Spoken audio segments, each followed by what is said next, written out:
handle this situation like an adult. 911, what's your emergency?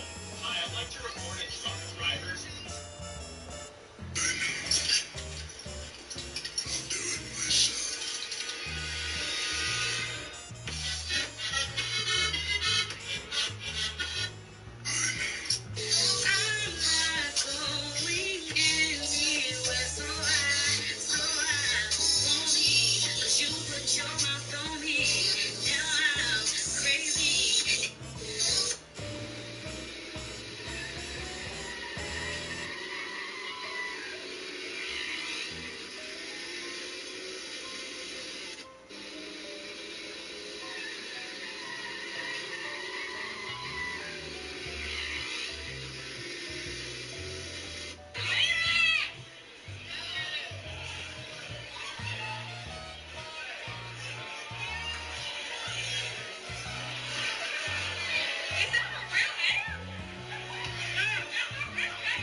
This is why motorcycles split lanes.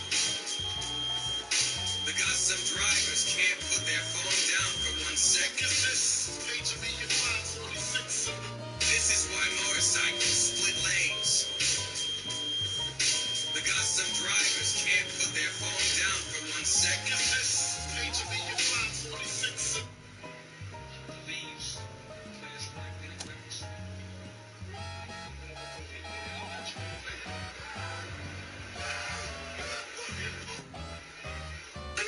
Work smarter. What is going on inside their head?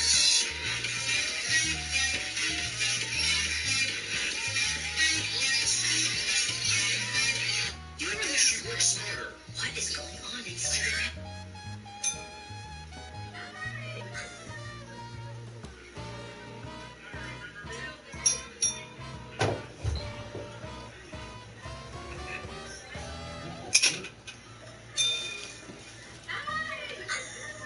Let's go. Oil change today? Today? Yeah. You don't have to do that for another month. You're not due for another month. How do you know that? Because I took your car last time. Why is it $500 for your oil change? 500? Where did you go? Is that not right? $500? Yeah. You just got your oil change? Yeah. Where? Do you have a receipt? No. Total spent $1,000 because they had me do like the premium air. They're clearly joking that other couple who made that video.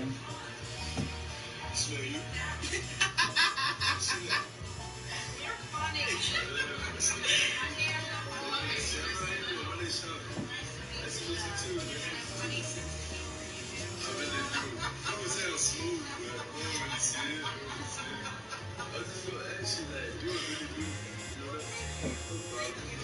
Prototyping Big Button.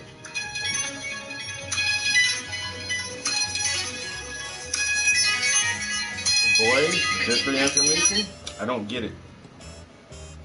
I don't get it, bro. Oh damn, I never turned off the elevator music. Voice over IP. Or you forgot the key. Voice over internet protocol. VoIP. That's what you were trying to say, Irene? Or no?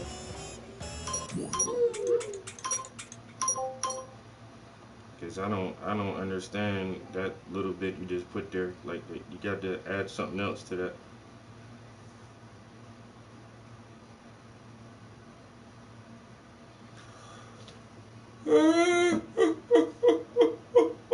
Working on 2 projects I really don't want to do. I hate this shit, yo. And I got that shit to spray the canvases at work. Oh my god, I went in the storage room and sprayed them shits, and then like 20 minutes later, Jason comes in our office. He comes right, look at my desk. He is like,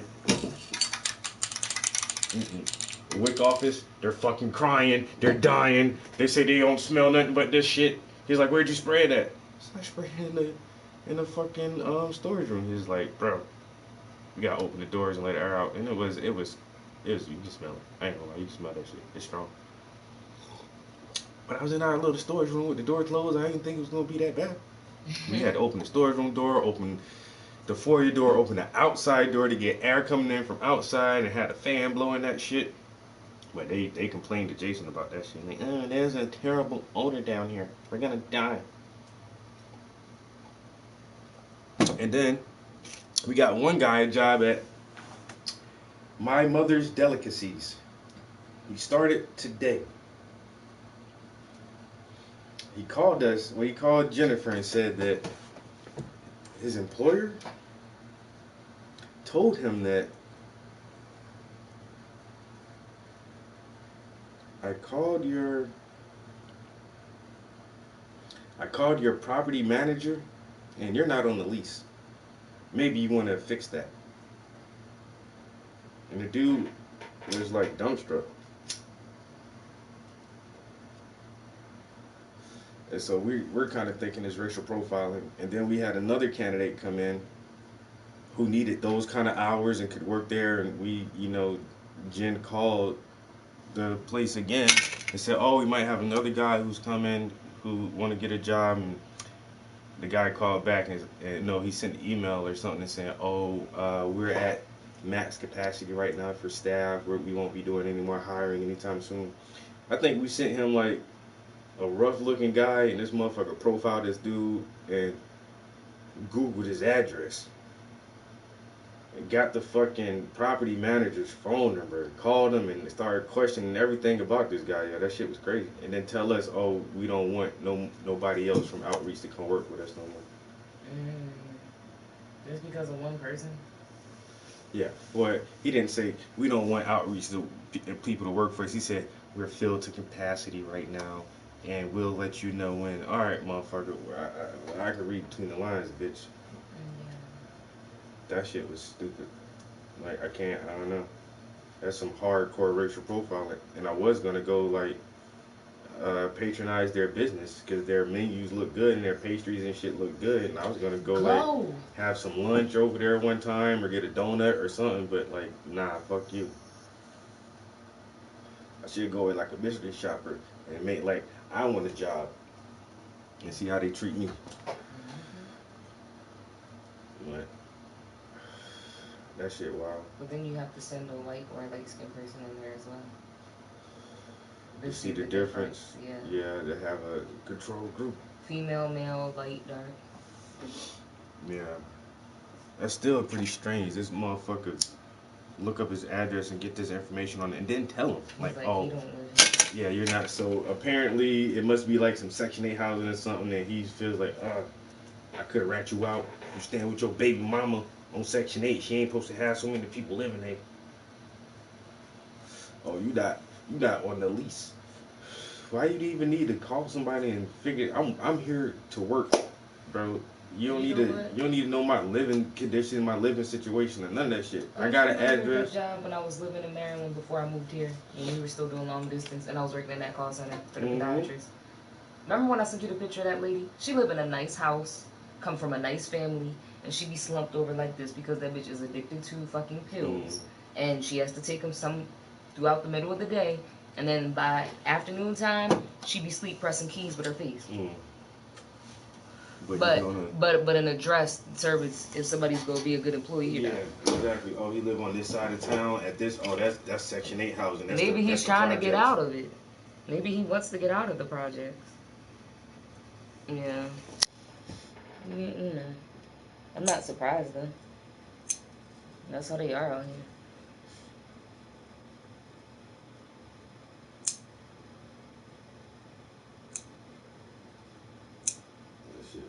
That shit really got Jen all fucked up too. She was like, is that something we should get involved with? I'm like, technically, no. Because we just get people jobs. We don't interfere with, employer-employee relationships. Like, after we get you a job or get you close to getting a job, like, that's our part. Now, if you and your employee can't get, you and your employer don't get along, or if you don't like the work environment, or whatever, then that's on you. Right. But that's my thing. I mean, what if somebody's homeless? Like, you know what I mean? Like, or what if they're pillow to post? Why does it matter as long as they're gonna make it to work? That's what I'm saying.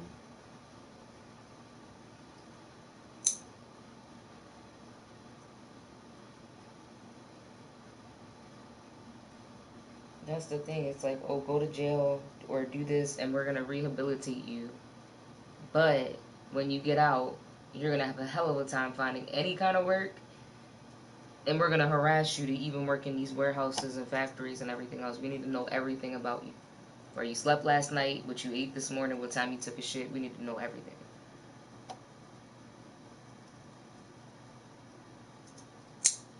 As if to say, like, somebody's past isn't enough or time served isn't enough. But once again, no surprise.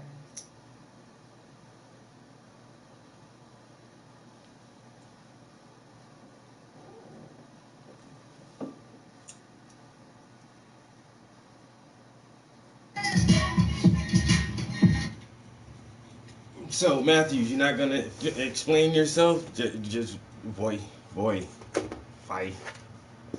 feed.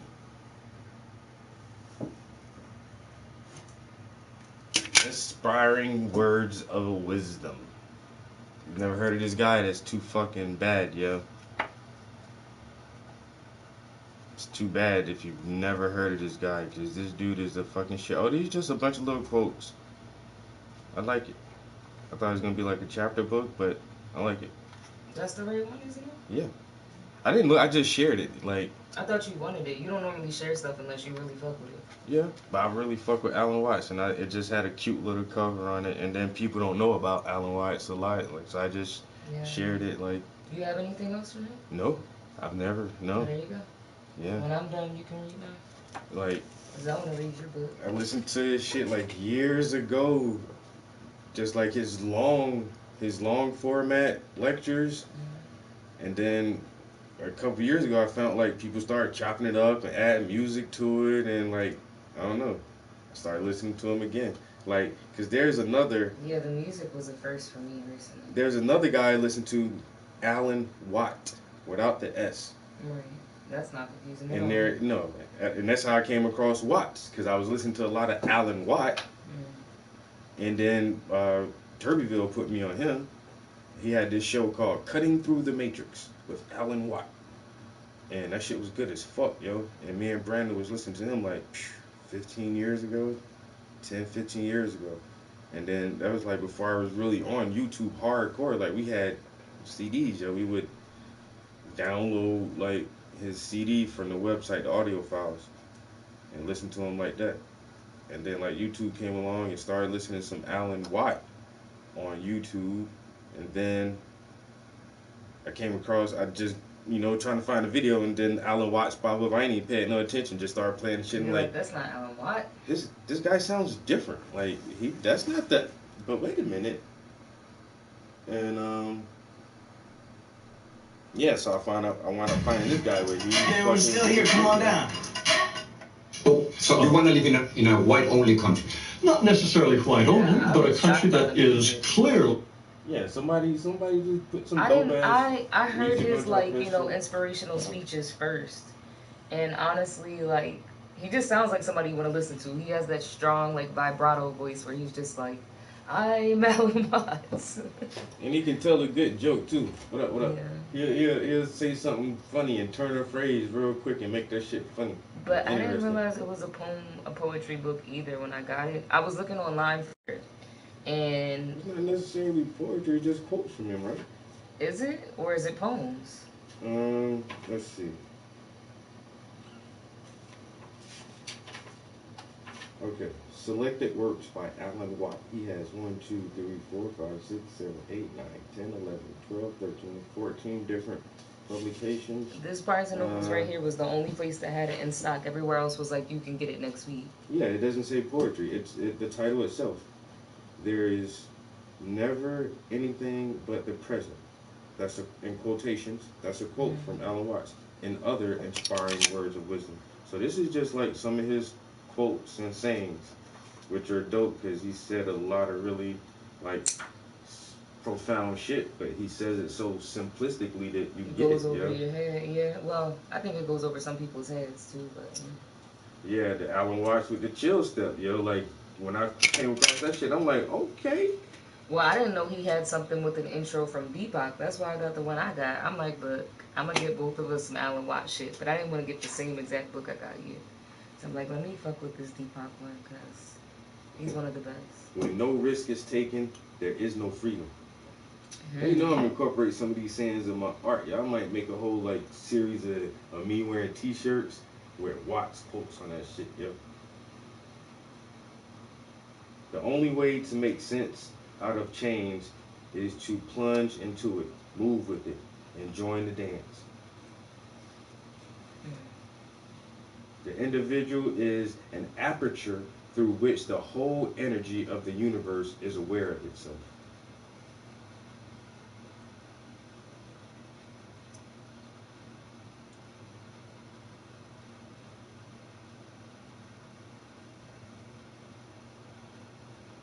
I feel you.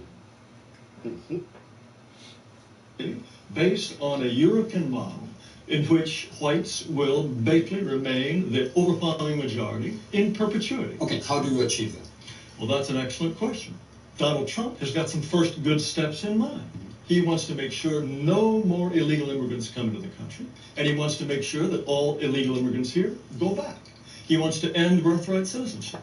He wants to put at least a temporary ban on Muslim immigration. What happens with Asians? What happens with African Americans? What happens with Latinos? What happens to my You presented people? me with a very limited view of the United States. You're saying the United States is a place anybody can come and turn it into anything you want, and the people who built this country and established its institutions, if they glimmer away, so what?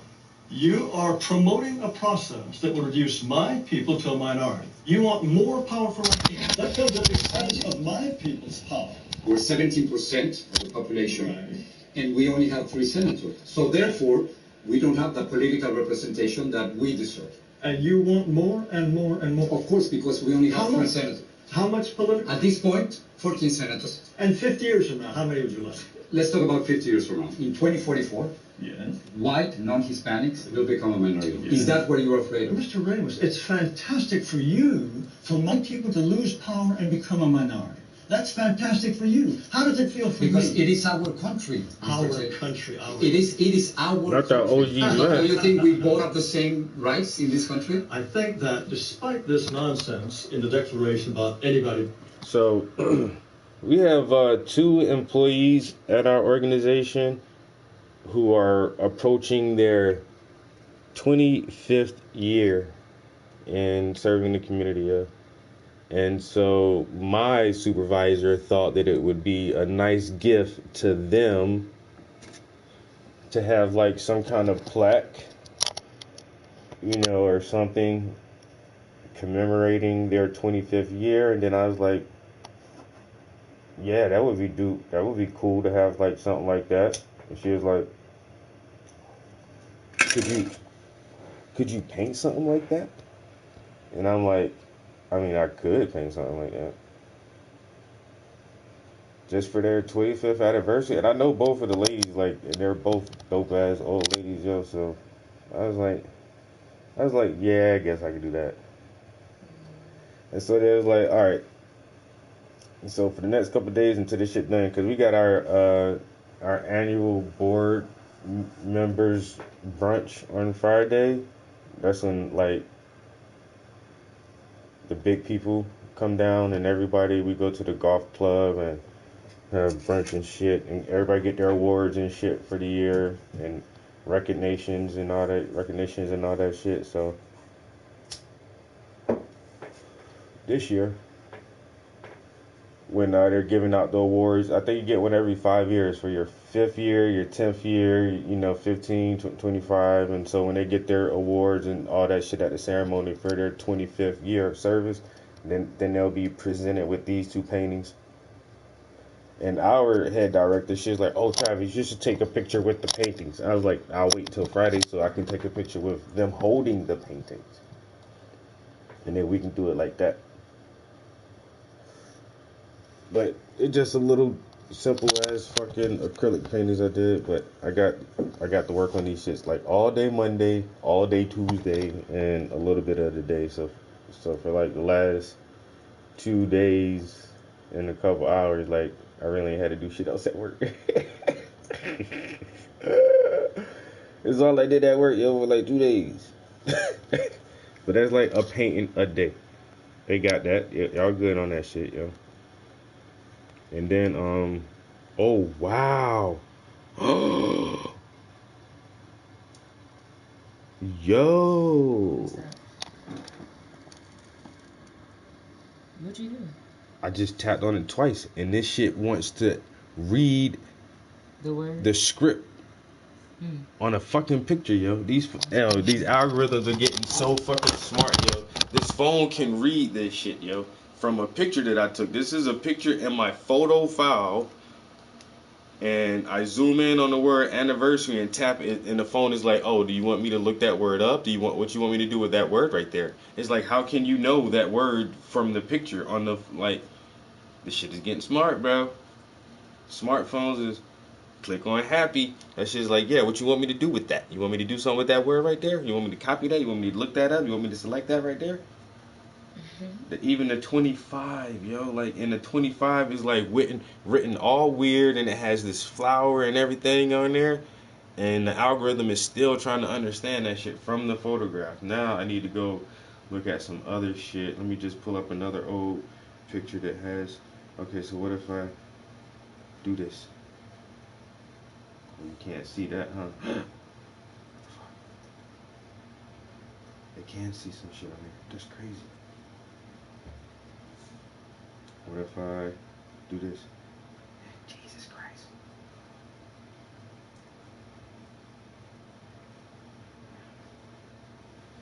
Yo, I can select this shit like I'm in WordPress or something, yo. Like I'm really writing a document. This shit is a fucking photo. On a page, the page isn't even flat, yo. Like this shit is all fucking curved and bent to the side. I'm gonna copy this. Okay, take that. And then, you know what? Matter of fact, I'm gonna just see if I can send this as a text message. No, see, that's you're doing it wrong. So I'm gonna take this, no. Maybe you can translate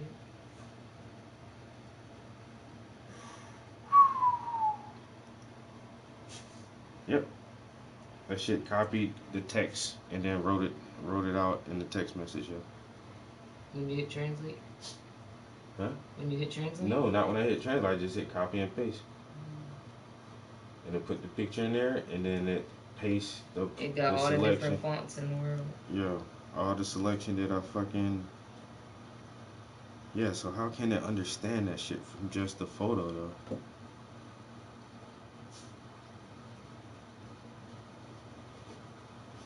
This is the 11. iPhone 11.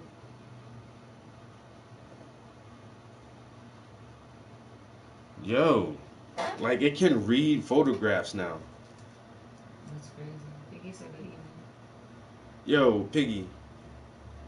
I mean, yo, I remember before the cell phone. That's the weirdest thing, and now it's like the QR codes are amazing to me. Just like QR takes you to a whole fucking website or some shit. Or a menu for a restaurant. Everything just pop up. You just like boop boop. Everything is there. And now you got a photograph. You're just like, oh, I'm gonna take a picture of this. Now you can like copy the text off the photograph. Wow.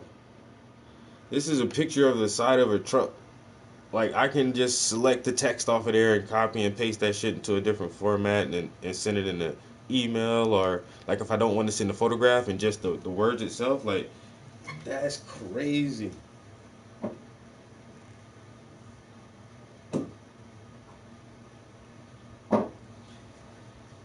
I meant to make this my background picture when I was down south too. I never did it, so I'm gonna just do that shit real quick. I'm procrastinating hard in the motherfucker right now. I need to be painting these gloves, but I'm gonna say I'm about to eat, cause paint those gloves, man. You didn't look for a hand mannequin thing? No. Not my bag. It just so happened that somebody else even like it? Oh, no, they it? just like the post like just now. It was like, oh, that's pretty good. Pretty good book. It's not very often I could find something that you really actually want. I mean, I didn't know if you wanted it or not, but I figured you wouldn't be mad with it.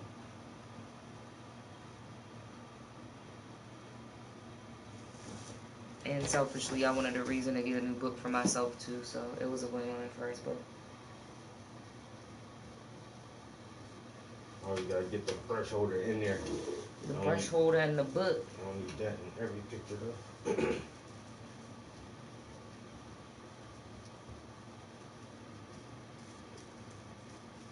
You don't know what to do with yourself. Why is you pacing back and forth? Go sit down. She literally pooped twice. Once before we left for the bookstore, and then once when we got back. And she ate today. Ate very good.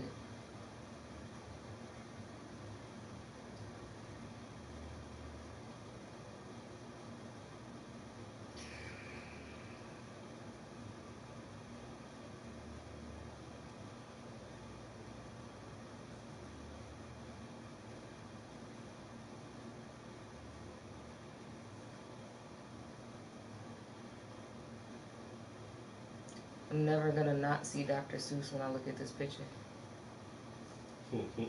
At least for now.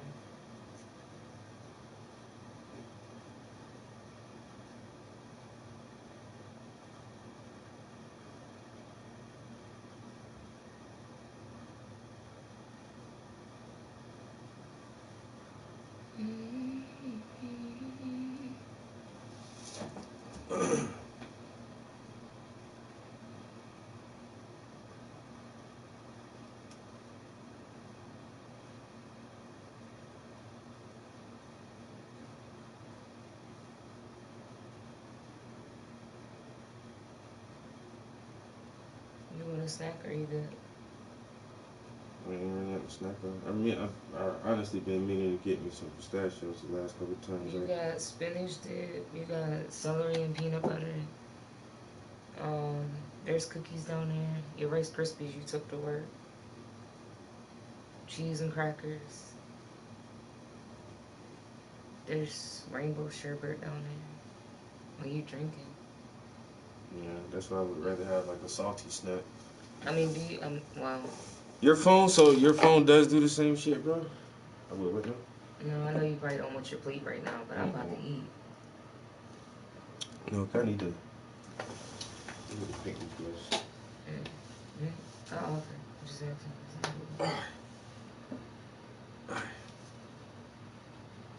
Oh, bruh. Doing them 55 pounds now, boy. I can do 60, but I can't do like reps of that shit. I ain't gonna lie. But 55, I can do reps with 55, yeah.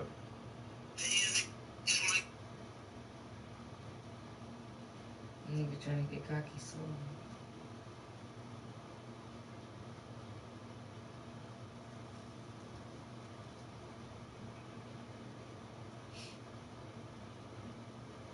Get the 5-pound shoulder press. And then I do, I can do 45-pound curls. But that shit hard, yo. I can do like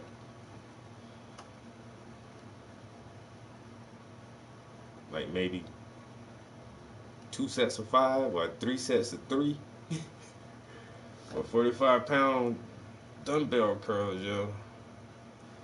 I need to do, I've been doing like the normal curl, but like for the next couple weeks, I'm gonna only do like hammer curls. And I don't know what this curl is called, but it's like a front hammer curl. But the hammer will work like the short head right here. And if you curl it this way, you work like the side of the bicep. I don't know the muscle names. I need to get me like a motherfucking anatomy book. But like, I've watched some videos and there's like, I mean, like the long head of my arm is good. You can see it like this. But I don't got no big hump in it because I don't work the fucking short part of that shit. But if I work the short part, this right here, that's how you get that hump right there. I hate that bodybuilder look though. You don't gotta get too big, baby. I don't want to get too big. Like, I'm gonna just get more defined. I'm not bulking up no more. I'm not really gonna gain much more weight. I was at 180 one time and I don't like it. You're meant to be slimmer, even Yeah. though you're muscular. Yeah, I don't like being 180, yo. So like, I normally stay at like 160, 165. Sometimes like if I do eat heavy for a couple weeks, I'll do like 170. But if I, don't eat as much for 2 days and take a good shit, I'll lose 5 pounds. I'm good. Yo, you lose weight so quick, I hate it. All you gotta do is take a shit and you lose 2 pounds. Yeah. That makes no sense. To go a day just like not really fasting, but just eating light shit. You know what I'm saying? Have a shake for breakfast, a salad or something. And don't eat a lot of heavy foods and take some good dumps, yo. My body weight to fluctuate. That's 5 pounds, yo, inside me, easy like that, yo. So I feel like I'm good, yo. And if I do ever go up in weight again, like I know I can eat. If I eat like 3 like dinners a day, like eat dinner, all 3 meals for breakfast, lunch, and dinner. It's not the weight thing or you being bigger. I just hate like that like huge bulky body. Actually, I like that look. I don't like it on me. Okay, yeah, I was gonna say I like it for other people because to each your own. I know they have to work really hard for that shit. Like yeah, exactly, and I respect it.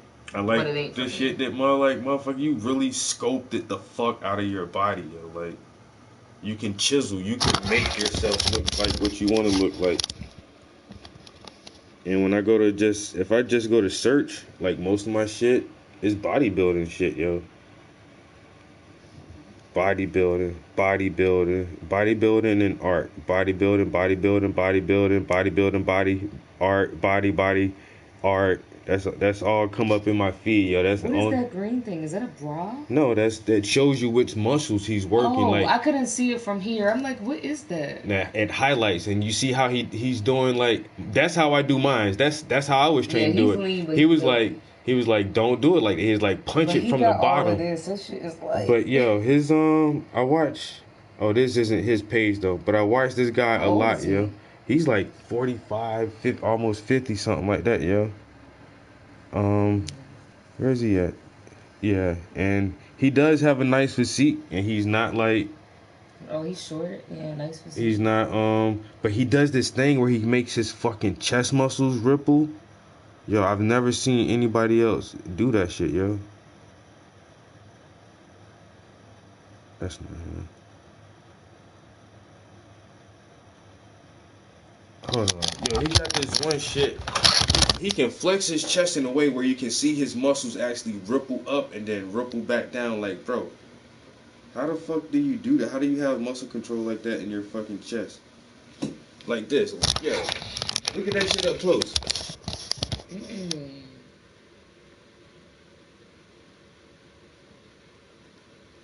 Like, what are you doing, yo? Like, he looks like he be in the gym for like 3-4 hours a day, like. Yo, he makes his fucking. I don't know how he does that shit, yo. Like, I don't have no kind of.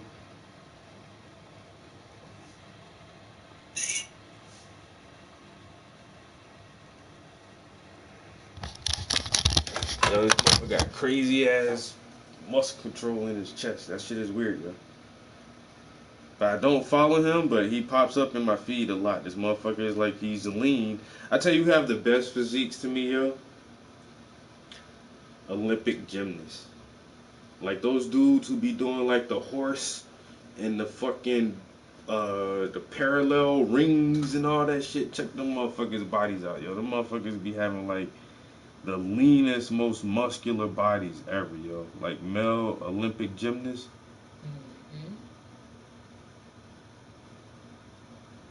And then they're muscular, but they're fucking flexible and agile. These motherfuckers be spinning and flipping and jumping and like, but I don't know how they do that shit, yo. How you do that, bro? Yeah, that's the most shit. Like I say, I like that look, just not on me. I can't, I already know. Like, you see how his shoulders highlighted green. And I was like wondering at first when I saw it, I'm like, is that a bra? No, they just showing you like, if you do this exercise, this is the muscles that's the muscles you trying to hit right there, yo. That's why I started, like, when I do my pull downs, I lean back for one set, pull down, and then you keep your back straight and pull down forward, so you hit the top of your wing and this bottom part more right there, yo. Like, I say, man, I'm 40 years old and I'm really, really just learning the route, because I ain't never had no pro coach or nothing like that. But I'm just learning a routine, once again, just to stay in shape maintain the body. I work an office job now. I normally sit down 8 hours a day. I come home, I sit down in here. I go downstairs, I sit down and play video games and eat food. Like, if I don't work out, I already know, like, my body would be shit. Because I don't really... You don't think you would just be skinny if you didn't work out? Exactly. I'd be skinny and fragile and have a gut because I eat good. Like, I eat too much, yo. And then, like, I'm really not an active outdoorsy person. I don't walk a lot. I don't hike. I don't go swimming. I don't fucking ride a bike, even though I've been saying I'm gonna get a bike for like 3 fucking years. Them bike prices, Yeah, Jesus. For a new bike, man, they went like $400 for to 500, 600 for a new bike. I mean, I can remember when bikes was like $75. Yes, at the most $150, something like that. For the really nice big mountain bike, but the little regular mountain bikes, the like black ones, was $75. $80 or something though. We went and in then there, you could get the little training wheels ones for the kids for like $45-$50. Yo, you can't get a bike for less than $500 now. I don't understand that shit. And then yo. the nice ones are like $800, $900. I'm like, $1,100 bicycle. I ain't paying no $1,100 for no bicycle. I mean, I remember when roller skates were like $20, and now I think a set of roller skates is like I seen one for $60. like $98 when I was looking. Well, that's men's too, but I was Yeah. looking for some. No, I think I seen some for like 70 something bucks. But that was like very far and few. Yeah. Most of them were like $80, $90, $100. I'm like, sheesh. For the good ones that look nice. When I first got my car, it's been less than a year. When I first got my car, it was like what, $45, $50 for my tank. For my tank the other day, that shit was $60, yo. That's ridiculous. Yeah. Now she does have a muscle car. I don't know. I think you still got a V6 though. Or Yeah, I only have a V6, but my car takes a little bit more gas. Like they got a bigger it normally tank and that takes shit. like $5 or $10 more. Yeah, however they got that shit configured, like that shit, motherfucking, it eats some gas. But our cars combined though, like if we had to get gas for the Charger, the Lexus, and the truck, that's $150 right there, or close to it. I'm telling you, Yo, the last time I filled up, yo, and I wasn't even on E yet, cause I don't ever like wait till my shit just go to E.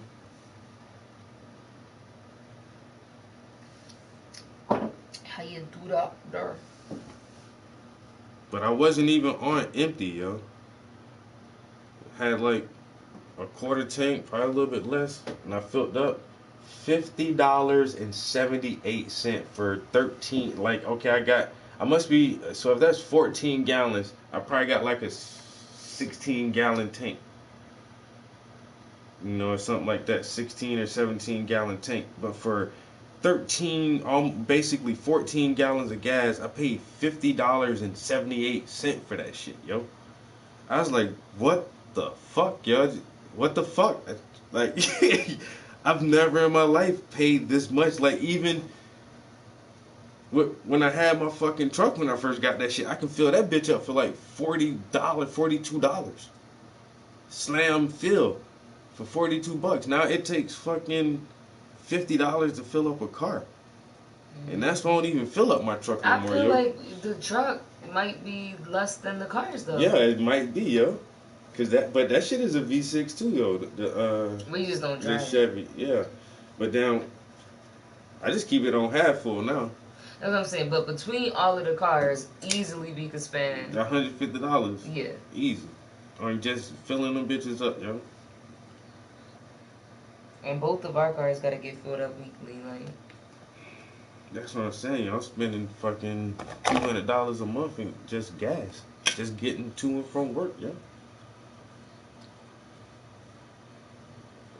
It's like a third of one of my paychecks, just gas. It's like, what the fuck, yo?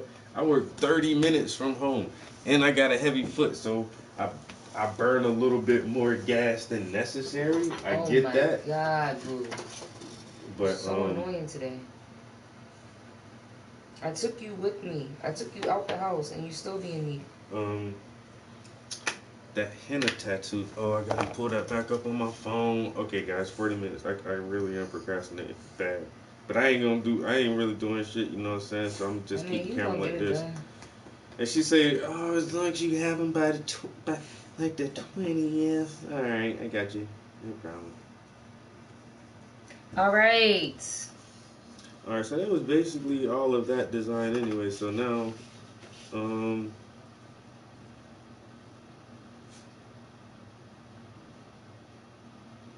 just do the other one. I probably need to go over that one again too, though. We'll go over that. I might add Wakanda. Wakanda. They don't even know what they in for. They just like, Mom, what the fuck? You want some design? What kind of design? Oh, it don't matter. I'm like, you want some geometric shit? She's like, I don't think they're into that. You just do whatever. Yo, I hate when people tell me to do whatever, yo. I was about to say now. She said don't do no geometric shit. Cause that's what I did for her. Her little paintings were like some sacred geometry shit. I'm like, you want some shit like that? She was like, not really. I don't think the girls are into that. I'm just surprised by the colors she chose. I'm just like... Yo, this is her daughter's wedding colors: hunter green and champagne gold, which I really can't make with gold. So I was gonna say, how you supposed to make champagne? Exactly. I'm not. I'm making a deep yellow, so I'm using these in white to get the one color. So they're not all getting the same color? Oh, they're all getting the same color, but not all the same design. So the other sisters are fine to have their sister's wedding color? That's what the mom is saying. And this isn't for their wedding. It's just some shit that they can wear around and, you know, because it's getting wintertime. But she knows that, you know, these are the wedding colors. So, you know, everybody gets some little bullshit ass gloves, you know what I'm saying, with the wedding colors on it. It's not, you're not going to have to wear it in the wedding. Yeah. It's just something, you know, it's a little gift, a little stocking stuffer. Here, look, check these out. These are custom. Your sister's getting married, wear these. Yeah. These are custom made gloves. So Hey, let's because white people, we are all created equal? No, what you want to do is change this country into an entire nation in which white people will become refugees in their own lands if your vision comes through. You don't want to live alongside Mexicans. Now, why is it wrong for me not to want my neighborhood to change? If my neighborhood is European, if my neighborhood, they don't keep chickens in the backyard that crow at 3 in the morning. What are you They talking don't. about? I'm That's a talking complete about stereotype. That's a complete stereotype. Yes, and stereotypes are all true. That's a racist stereotype, what you're saying. Oh, racist. Give me a break. What are you going to do with the thousands of Muslims, We certainly American citizens, who are serving in the military? I'm sure that we just couldn't possibly survive with all those Muslim Navy Rangers. Yes, I'm sure that's true. That is not right. No, I'm Then talking you cannot about make Muslim. fun of people who are saving our lives. They want special holidays and special food. So if you don't like their religion, you don't have to join them. That's fine. No, they are way over also, not. but you can't discriminate against them simply because you. Of course, anyone should have the right to discriminate against anyone he wishes. And the point is, But not by the law, Mr. Who Taylor. is this guy? You can't do that. I think the law is Jared absolutely Taylor. incorrect. Do you feel that whites are? Jared Taylor, he's one of the founders of the New American Renaissance. He was actually born in Japan, I think. He lived in Japan until he was like an early teenager, like 13 or 14 years old. Family was military. And or maybe he was younger than that, 11 or something like that. But like he when he got to America, he has a really deep racial pride. You know, and he loves white people, and he says he's not racist, and he goes off facts and hard science and data and statistics, and he was like pre-alt-right movement with that guy Mark Spencer. I listened to him a lot too. Mark Spencer, that motherfucker got punched in the face one time on the street. That shit was funny. But Mark Spencer started the alt-right movement, and then I started listening to Ben Shapiro, and I thought Ben Shapiro was like one of these guys. He kind of is, but he's a little bit easier to listen to. But it's just the opposition. You got to know how these motherfuckers think, and I agree with this dude on a lot of shit he says, and then I don't agree with him because I know, like, he won't say he's racist, but He is. you know you're racist. I But can at the same discriminate time, against like- anybody I want. Like, yo, I'm pro-black, and I love But black listen, people, okay, and all of that, blah, blah, so blah, you can, but so you wouldn't be able to discriminate against white people. I'm not, if white people want to eat some certain shit for a holiday that makes sense, I don't give a Didn't one damn. of the homies say, I ain't serving no white people? That's discrimination, right? Who said that? We ain't gonna say the name. But one of the homies there, right? Yeah, And so and do you know which one said that. Yeah, but do you feel like she has the right to say that shit? Or not? Do you feel like she should be able to? No, because if she was the type to only surround herself with people only like it her, don't matter. Does she have the right to say that or not? No. So she doesn't. Okay. Because her bestie is. Like it's just like. Well, that should make it even more so. Like my best friend is this type of person, so I should be able to discriminate willy nilly. Like I don't give a fuck who you are. Then white people can say nigga, and if that's the case. Make an argument. He's making an argument for it. He's saying he can discriminate, and yes, he says I feel like anybody should be able to discriminate. If you, when the whole gay thing at Chick-fil-A or whatever, like listen, it's a Christian, I'm just saying on a it's scale like yo, of we not serving faggots at my restaurant. Ethically, morally, whatever you want to call it, right and wrong. Yeah. He got a right to do whatever the fuck he wants. But at the end of the day, he is a racist. He's lying, and he is discriminating against people because he not why lying. the fuck? He not lying. Why is what a Muslim doing not in your face bothering you? Yo, he telling you how he think, and so you got to know how these real motherfuckers, you gotta know how they think. You gotta be white and right to be here. You gotta know how these motherfuckers think, because if you go through this world like, ha la la la la, everybody loves me. Okay. I mean, I don't think that either. Then, I just don't have a need to listen to the shit I already know. He's one motherfucker who can be a principal at a school and talk to you nice and this and that, and this is how he truly thinks. But you gotta know these motherfuckers and understand their arguments too. Or else when you meet up with one of these motherfuckers, you ain't gonna be able to, like, I ain't even tell you motherfucking, Grayson had to record the principal and teacher at his school, because goddamn, some dude one of the kids hit his daughter, yo.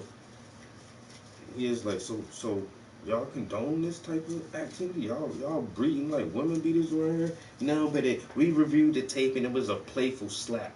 So you'll let me slap you like that? Yeah, I would. Bitch, get the fuck out of here, yo. You fucking lying ass bitch. And that's when I would have slapped his ass. Fuck that. Again, everybody has a right to their opinion, but it doesn't mean that it's not, like, this is the thing, right? Are we out here with signs talking about trans lives matter, black lives matter, this. No, we're not out here advocating for people, but we're also not out here, like, discriminating against people or treating them differently, or you're not going to say to somebody, oh no, you can't buy a painting because you're gay. You can't buy a painting because you're white. Like, you know what I mean? It's just like, we don't give a fuck what people do. You could be pro-black and still not be fucked up to other individuals. Yeah, but me not painting white people in my own free time, is that me discriminating against white people? If white people want to paint white people, I don't care. Okay. As just somebody that I will say I'm not going to personally support because I don't feel represented. Computer are more intelligent than I think on average whites are more intelligent than blacks and North Asians are more intelligent than whites. How can you say that? How can you think otherwise? Mr. Taylor, You want to hear him say it again or no? No, I don't. You want him say it again or no? On average, I think whites are smarter than blacks. And on average, I think Asians are smarter than white people. But are we talking about naturally smarter or smarter due to circumstances? Well, that's I'm gonna need him to elaborate. Exactly. That's when you gotta listen to more of what the fuck he trying to say. What do you mean by on average, Asians are smarter than white people? Way more white people here than black people in America. And then which black people are you talking about? Are you talking about Africans in America? Are you talking about Africans on the continent? Which demographics are you talking about? Which statistics are you going by? You know, because that 5-year-old genius is a goddamn Indian boy somewhere, and he doing physics. Is Isaac Indian, or did we determine he was Hispanic because his name was Isaac? Nah, I went to the other thing, and his family is from Dubai or some shit like that. He's an Indian. He's definitely a full Indian. That little boy smart as hell. Yeah, that's what I'm saying. Like he not white or Asian. Would you have to think that a pygmy is, on average, is just as intelligent as an alien? Why would you think that? The entire record of history is completely consistent with the assumption that black Africans are less intelligent on average than Asians or Caucasians. That's absurd. That's repugnant and absurd. Repugnant to you? Yes, of course. Why would you even entertain the possibility that on average a pygmy is as intelligent as a The Japanese. comparison that you are trying to make, it is because of historical circumstances, because of economic conditions, because of the movement. We have to be willing to say to all those who are non-European, we wish you well, but this territory is for us. And sorry, we have the right to be us, and only we can be us. So you want me to leave? Under certain circumstances, yes, we would ask you to go. Unless whites are prepared to exclude people, then they will be shoved aside. That is the fate which I will fight until my last breath.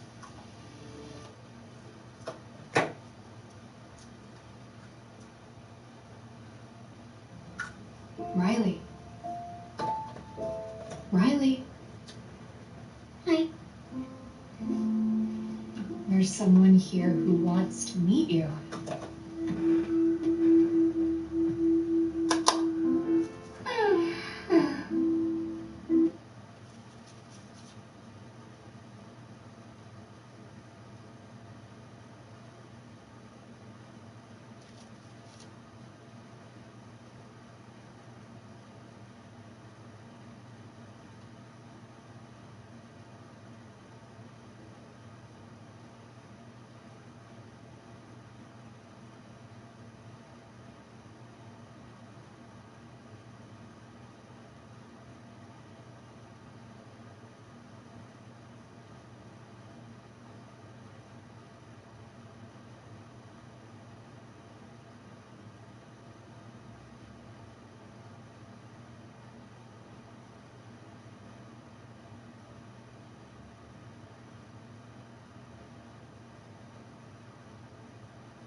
Everybody, welcome to Uncomfortable, where the goal is to have honest and unflinching conversations about the issues that seem to divide us as Americans. I'm Amna Navas. Each week, we're going to feature a one-on-one interview with a special guest to learn more about what they believe and also why they believe what they do. With me today is Jared Taylor, the founder of the New Century Foundation and American Renaissance, its associate publication. Mr. Taylor, thank you for being here. It's my pleasure. Thank you for inviting me. It's fair to say you focus your work on race, on racial issues, mostly in America, specifically around the issue of white pride, as you call it. Is that accurate? Well, white pride is not an expression I frequently use. What is it? How do you characterize your work? It can be divided in two areas. One is race realism. And race realism is the recognition that race is a biological fact. It's a phenomenon. It's not some sort of sociological construct, which is the trendy way of viewing things. No, it's part of biology, and it's also part of individual and group identity. And societies ignore the importance of biology and group identity at their peril. The other aspect of my work is white advocacy. That is, we speak for the interests of whites as a group. Every other racial group in the United States has organizations, publications, even congressional caucuses that look out for their interests, and whites should have the same thing. So, yes, race realism and white advocacy are my business. It's fair to say you believe your white identity and the identity of many white Americans is under attack. It's obviously under attack. It's That's the supposed way you to, feel. yes. Whites are supposed to feel guilty about this alleged unearned white privilege that they're supposed to be beneficiaries of. We're supposed to sort of tug our forelegs, apologize for the past. Essentially, whites are blamed for everything that goes wrong for non-whites, not just in the United States, but basically around the world. So you've written about this extensively. You've written a number of books. You host conferences on these topics. The beliefs that you hold are discredited by a number of different think tanks and academic institutions and studies. But it's fair to say that you hold these beliefs, and a number of other Americans hold these beliefs. They've never been discredited. People yell about them, but they've never been discredited. What I'd like to do, Mr. Taylor, if you don't mind, I think it's fair to say anyone who knows anything about my work or yours can say that we come to the world with very different viewpoints. So you have a number of platforms on which you express your views and you argue your views. And what I'm more interested in talking about today is I'm not going to change your mind. You're not going to change mine. What I'd like to talk about is how you came to believe what you believe to be true today, if that's all right. Oh, sure. Great. I used to be very much a racial egalitarian, probably in the mold of someone like yourself. Well, let's That start at is- the beginning, if you don't mind. Because I will say, and one of the things I found about you that I think would surprise a lot of people is that you spent many of your formative years abroad. Is that right? You were raised mostly in Japan as a That's child? correct, Tell me yes. about that. My parents were missionaries. I was born in Japan. I lived there till I was 16 years old. So the first 16 years of my life, Yo, that's crazy. Like he lived in Japan till he was 16. But this motherfucker got so much racial pride as a white man. He be like, fuck them Japanese motherfuckers.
a minority. But that really didn't affect my thinking about race at all.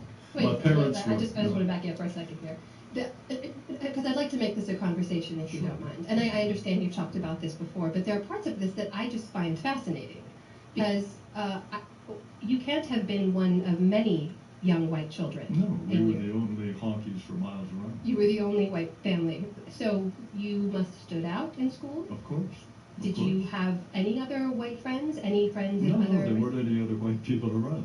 So tell me, just going back to that time in your life, because those are incredibly formative years. That's the majority of your childhood, right? That's where It's my entire childhood. it's your entire childhood. It's where, thinking back to my childhood too, that's where you start to sort of self-identify in a certain way, start to see yourself in relation to your community and to other people and to your community members.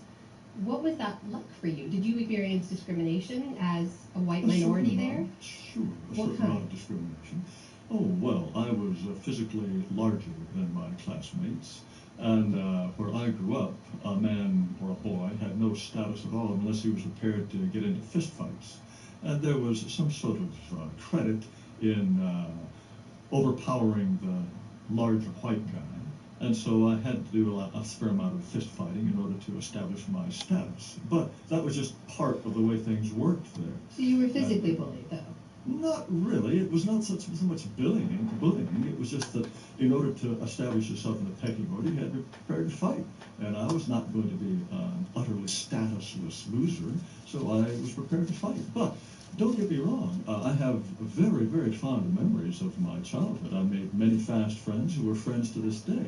But as the Friends only... with other Japanese kids? Yes, they're all Japanese. Mhm. As the only Caucasian, of course, I attracted a certain amount of attention, some of it desirable, some of it undesirable. Mhm. But I wish to emphasize that, believe it or not, this had no effect on my understanding of race. My parents were liberal. I went to a very liberal university after I left Japan, and it was only in my late 20s and 30s that I began to arrive at a dissident view of race. Well, tell me about this. You mentioned your parents were liberal. What did they teach you? I know I inherited a lot of my ideas about the values of diversity and racial equality and the way the world in its ideal form would work from my parents, from my family. What did your parents teach you? Their view was that race was an insignificant, if in fact a biological concept, but that we were all children of God and that it was wrong to draw any conclusions on the basis of race, and that there was no reason to think that the United States should remain a majority white country. They had utterly typical egalitarian views, as did I. And as I say, it was only as a consequence of studying these things, traveling, reading about history, reading about biology, that I came to the dissident views that I hold today. You went on to travel. You lived in France for some time, am I 3 right? years. For 3 years in Paris. That's right. You've also traveled in West Africa For about a year and a half. for about a year and a half. What were you doing there? A vagabond. Vagabonding. Yes. What does that entail? That means hitchhiking, sleeping rough, begging a bed wherever I could. My purpose in going to West Africa was to have a look around and also to speak as little English or Japanese as possible. So I spoke only French for sometimes 6 months at a time. And you're fluent in Japanese and French today, That's correct? What did you learn from your travels? You said, later in life you came to hold these views more strongly that you hold today about white identity and about the place of whites in society. I never held those views at all until my late 20s or 30s. It was a question of holding them strongly. But I'll give you an example of one of my experiences. I had been in the Ivory Coast, which was very heavily colonized by the French. And it was doing extremely well. It was called the Japan of West Africa because it was doing so well. Well, I went overland from Ivory Coast to Liberia, which is a neighboring country. And as soon as I crossed the border, it was just a remarkable difference. The roads were full of potholes, the buildings were tumbled down, the Ivorians were well dressed, Liberians were dressed in rags. And I went to the University of Liberia and I asked one of the students there, I said, I don't mean to be rude, but why is it that your country is such a mess and Ivory Coast is doing so well? He said, that's an easy question to answer. We didn't have the benefits of colonization. Now, that was during my first visit to West Africa, and at that time I was very much of it. But I was staggered by this. I thought of colonization as some sort of exploitative undertaking, that Europeans had extracted all the juices out of these countries. For him, it was obvious. Colonization was a wonderful thing for Ivory Coast, and that's why it was doing so well. Liberia had not been colonized. It was founded by freed American slaves, and that's why it was a mess. You took away from that colonization was actually a benefit to the countries in which it was imposed. He certainly thought so, and I thought as African, his point of view was certainly worth considering, but it rather staggered me because I had the conventional view that colonization was not benefit. That was just one little Mr. Taylor, the French way of colonizing was vastly different from the way that the British colonized, from the way the Italians colonized, from the way the Germans colonized. The French, as I'm sure you know, colonized in the idea that where we land and where we establish our regime is basically an extension of France, right? Which is not the way that the British did, which is not the way that the Germans or Italians did. The point is, there was colonization, European influence, as opposed to no European influence. In Africa, those places that were least colonized, namely Liberia, or, for example, Ethiopia, they are the most poverty-stricken places on the entire continent. Those places that were most heavily colonized, if you wish, those where whites went to live in large numbers, South Africa, or at the time Rhodesia, those are the parts of Africa that were doing the best. Those that were left to their own devices are the ones that are doing the worst. And this is what this man was saying. But you look at example like Rhodesia, which is now Zimbabwe, which is doing incredibly poorly, despite having been colonized. Because they chased all the whites out. That's not true. Zimbabwe was Rhodesia was the only country after independence that extended what they call the hand of reconciliation to the white community to get them to stay, because the whites were the ones who had controlled all the economic power in the country. And look what happened. They drove out all the farmers, all of this forced expropriation of the land. Zimbabwe used to be self-sufficient in food. It had a wonderful agricultural export economy. Now it's a mess because they drove out the whites. I know that you will see this in racial terms because it manifested itself in racial terms, but it's economics there. All the power, all the economic and political power was concentrated in one small portion of the population, and it was no longer in their interest to be there. They did leave. I don't want to have a conversation about colonization because I know that is a rabbit hole. I do want to ask you about, look, two of the things that you pointed to again and again in terms of American history, where there was a turning point, a pivotal point, and where you think the decline sort of began, is around 1965, right? The Voting Rights Act, the Immigration Act. No, the great change was the Immigration Act of 1965. The Civil Rights Act of 1964 was also a very significant change. So let me ask you this, because you weren't here. You weren't in America when were happening. So how are you processing those? How were you learning about what was happening here? You were still a pen at the time. You were 14 or 15 at the time? I was paying no attention at the time. None at all? No. So when you came back to the States, I shouldn't even say back, when you first came to the States, how old were you? I first came when I was 9 years old for a year, and then I came to stay when I was 16. When you were 16, okay. So how were you comparing sort of life? You didn't know life in America before you got here when you were 16, right? No, but how do we know about the past? We know about the past from reading about it, from speaking with people who were living in the past. So how did you come to learn, how did you come to hold the ideas you do about what was better about America before the Immigration Act, for example? Was that from academic circles you were in, your friends, your family? Until 1965, the United States had an immigration policy that was specifically designed to keep the country majority white. And it had a population that was about 90% white. At that time, they had quotas, right, of national origin. Yes, that's right, to maintain a European population. And at that time, the Hart-Celler Act, as it was called, was sold as something that was not going to change the ethnic balance. And if at that time you had told the American Congress, if you pass this law, in just 70 years, whites, you who are 90% of the population, are going to become a minority, I can promise you they would never have passed that law. This was something that was foisted onto American Congress as a kind of window dressing. The American people would never have voted to become a minority. Now, those who say that that was a mistake are told that they're racist and white supremacists, despite the fact that virtually every non-white country on earth takes for granted that its population remain as it is and not be dispossessed, not be reduced to a minority through immigration or any other means.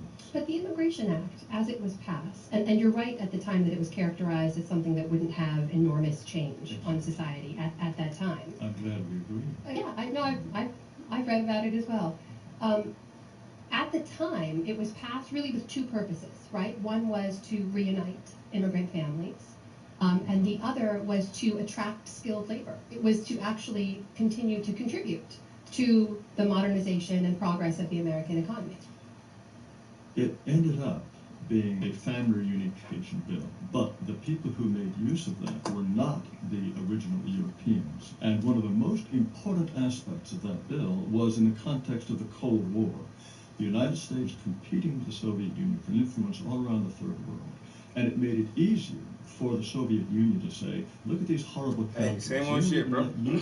Working on some little Christmas gifts, bro. That was an extremely important aspect of the reason for the passage of that. Also, working on some Christmas stocking stuffers. So this was considered a disaster. Yeah, I customize everything. Consciousness that had been traditional in the United States, but again, it was simply to be window dressing. The other part of that, with the abolition of the national quotas and the reunification of immigrant families, was to attract skilled labor. Every time America has opened up or loosened immigration borders, it's been to attract the kind of labor that's been lacking. And it didn't work. We didn't get skilled labor at all. The people who have come I in think the a lot of 65, people would very strongly disagree with that, Mr. Taylor. Look into the details. Let's move on. The comparison Let me ask you let about... me finish. The comparison between pre-65 immigrants and post-65 immigrants in terms of academic qualifications, years of schooling, there's a dramatic fall off. That's actually not Let's go with you, bro. Immigrants in America are more likely than than Americans who have been here, than white Americans, to go to four-year educational institutions. They're more likely to start businesses. They're more likely to be engines of economy in their own communities. That is all empirically true about immigrant communities. You are incorrect. That is true for certain segments. The largest number who have come here, by and large, have been Hispanics. Hispanics, they may start businesses, but they come with an average level of education that is considerably less than that of native-born whites. Once they are here, I would argue immigrant communities, and the data actually shows this, immigrant communities go on to complete, yes, they do, absolutely do. No. Second and third generation Hispanics are still way behind in terms of academic completion, likelihood to go to college. In certain selected groups, yes, it's true, people from your origin, Pakistanis and Indians, they tend to come with higher educational qualifications. Hispanics certainly do not. Let's move on. I'd like to talk about, we talked a little bit about how you came to understand your identity in the work that you did and the places that you traveled. I'm curious how you talk about it. I know you talk about it in your work. You have children. Correct? I have 2 daughters who are now adults, I'm assuming? One is 22, one is 15. Oh, okay. How do you, holding the views that you do, how do you talk to them about race? Oh, I explain exactly what I think. Why would I not? And have they always been receptive to that? Have they ever challenged you in your Generally views? receptive, yes. No, of course they challenge me on everything. That's as they should. Do you believe that they, as your children, hold the same views that you do? By and large, I suspect that they do. Do they have friends who are non-white? Sometimes. Are you okay with that? That's their choice. I believe in complete freedom of association. But that conflicts with how you think generally society should be structured. No, it doesn't at all. I believe, again, in complete freedom of association, and when people are free to associate, they generally associate with people like themselves. That's why churches, for example, church congregations, at least 85% to 95% of the church congregations are 80 to 90% one race. Many of them are 100% one race. That's because churches are among the few institutions in America that the government hasn't tried forcibly to integrate. It's proof, once again, that when people are entirely free to choose their own associates, they prefer to be with people like themselves. And when people are entirely free, that is the way they will behave, and they should not be criticized for doing so. Now, if people wish to mix it up, I say God bless them. They, on the other hand, should not consider themselves the moral superiors of those of us who prefer to be with people like ourselves, and laws should not be written in a way to penalize that very natural and healthy difference. You are okay with your daughters having Black or Hispanic friends? If they wish to have them, they're welcome to have them. As I say, I believe in complete freedom of association. By and large, Would you be okay if your daughters married or dated Black or Hispanic people? I would prefer that they do not do so, but I believe, again, that they should be completely free to choose, and insofar as they are free to choose, by and large, they spend their time with people like themselves, namely white people. Let me ask you about this, because you, I'm assuming, have you raised them in Northern Virginia, where you live now? So I actually grew up in Northern Virginia, too, and I think we probably grew up around the same time, that sort of 80s, 90s. So that county, Fairfax County, is, in that time, it underwent enormous change, right? I saw it growing up. I'm sure you've seen it in the years that you lived there. It's still one of the richest counties in America, right? That's one of the highest median income. But the demographics have changed quite a bit there. I did that. Majority white. It is still Substantial majority. You coming in here or not? The schools that they attend are still Come on. majority white. They are. They have the opportunity. That's why she in here, because she had some of that juice earlier. To attend public schools that are majority white. They're getting some More more. and more parents Hell are no. putting their children out of public schools because they don't want them to be in minorities. When Note to the school self, becomes next time get majority 2 pounds of Hispanic, ribs, majority but black, when you have to have it'll be enough 12 for tonight. interpreters for PTA meetings, white people don't feel comfortable, and they tend to move away. Wakanda from forever. that. Still white or send their children to private school. Two of the largest Down there groups trying in to terms of bake. demographics in that area in particular have been the Hispanic population. Literally went right? down there, got a call And from that the one lady Asian for that population. job. Right, the Black population has mostly remained static. Trying to eat. I'm like, let me just bake and I'll eat later. Has that formed how you see the views that you hold today? I mean, in your own home county, when you see that kind of change happening. That's Go the sit down. thing. This dog eat better than most people. Well before I moved to Nebraska. She got the best of the best dog really, food. How I arrived at And these she gets views scratched, is really too. not very interesting. Oh, What's I actually find it interesting, fascinating. what's interesting is the view themselves. I mean, my Freddie personal Gibbs. experience is a boring one, and I can assure you, more and more whites. I gotta figure out a way to through mix my whole paints and host keep of them wet longer. some These radically fucking leather different paints, minds these shit is are drying arriving at so exactly the fast, same man. conclusions as myself. That race is a significant part of their identity. That whites are making a terrible mistake by Goddamn. setting in motion forces that Rib, reduce them beans, to a minority. cabbage. And more What's in and that more bacon? whites are arriving at this That's all we need. I and had to put things in will there. change. Whites will Mashed stand potato. up to their own interests. This And the juice is that I inevitable. put And I'm the glad beef you're having ribs this in. conversation, but how they arrive at those views Some is jerk far less seasoning and important some than the fact rosemary, that that those shit was things are good. correct. They are Oh, I morally would well strongly established. disagree with that. Right, I right. think how you Let me arrive. finish, please. Can Can I finish? Please. The fact these Oh, no, no, you got the are biggest piece of morally well established. They are in conformance That's what with she said. human history, recorded history, and also in Wow. conformance with human nature. That is why they will prevail, and that is why more and more whites are agreeing with me. It makes no difference how they arrive at these experiences. Some through reading, some through direct experience. some simply by looking at the world around them.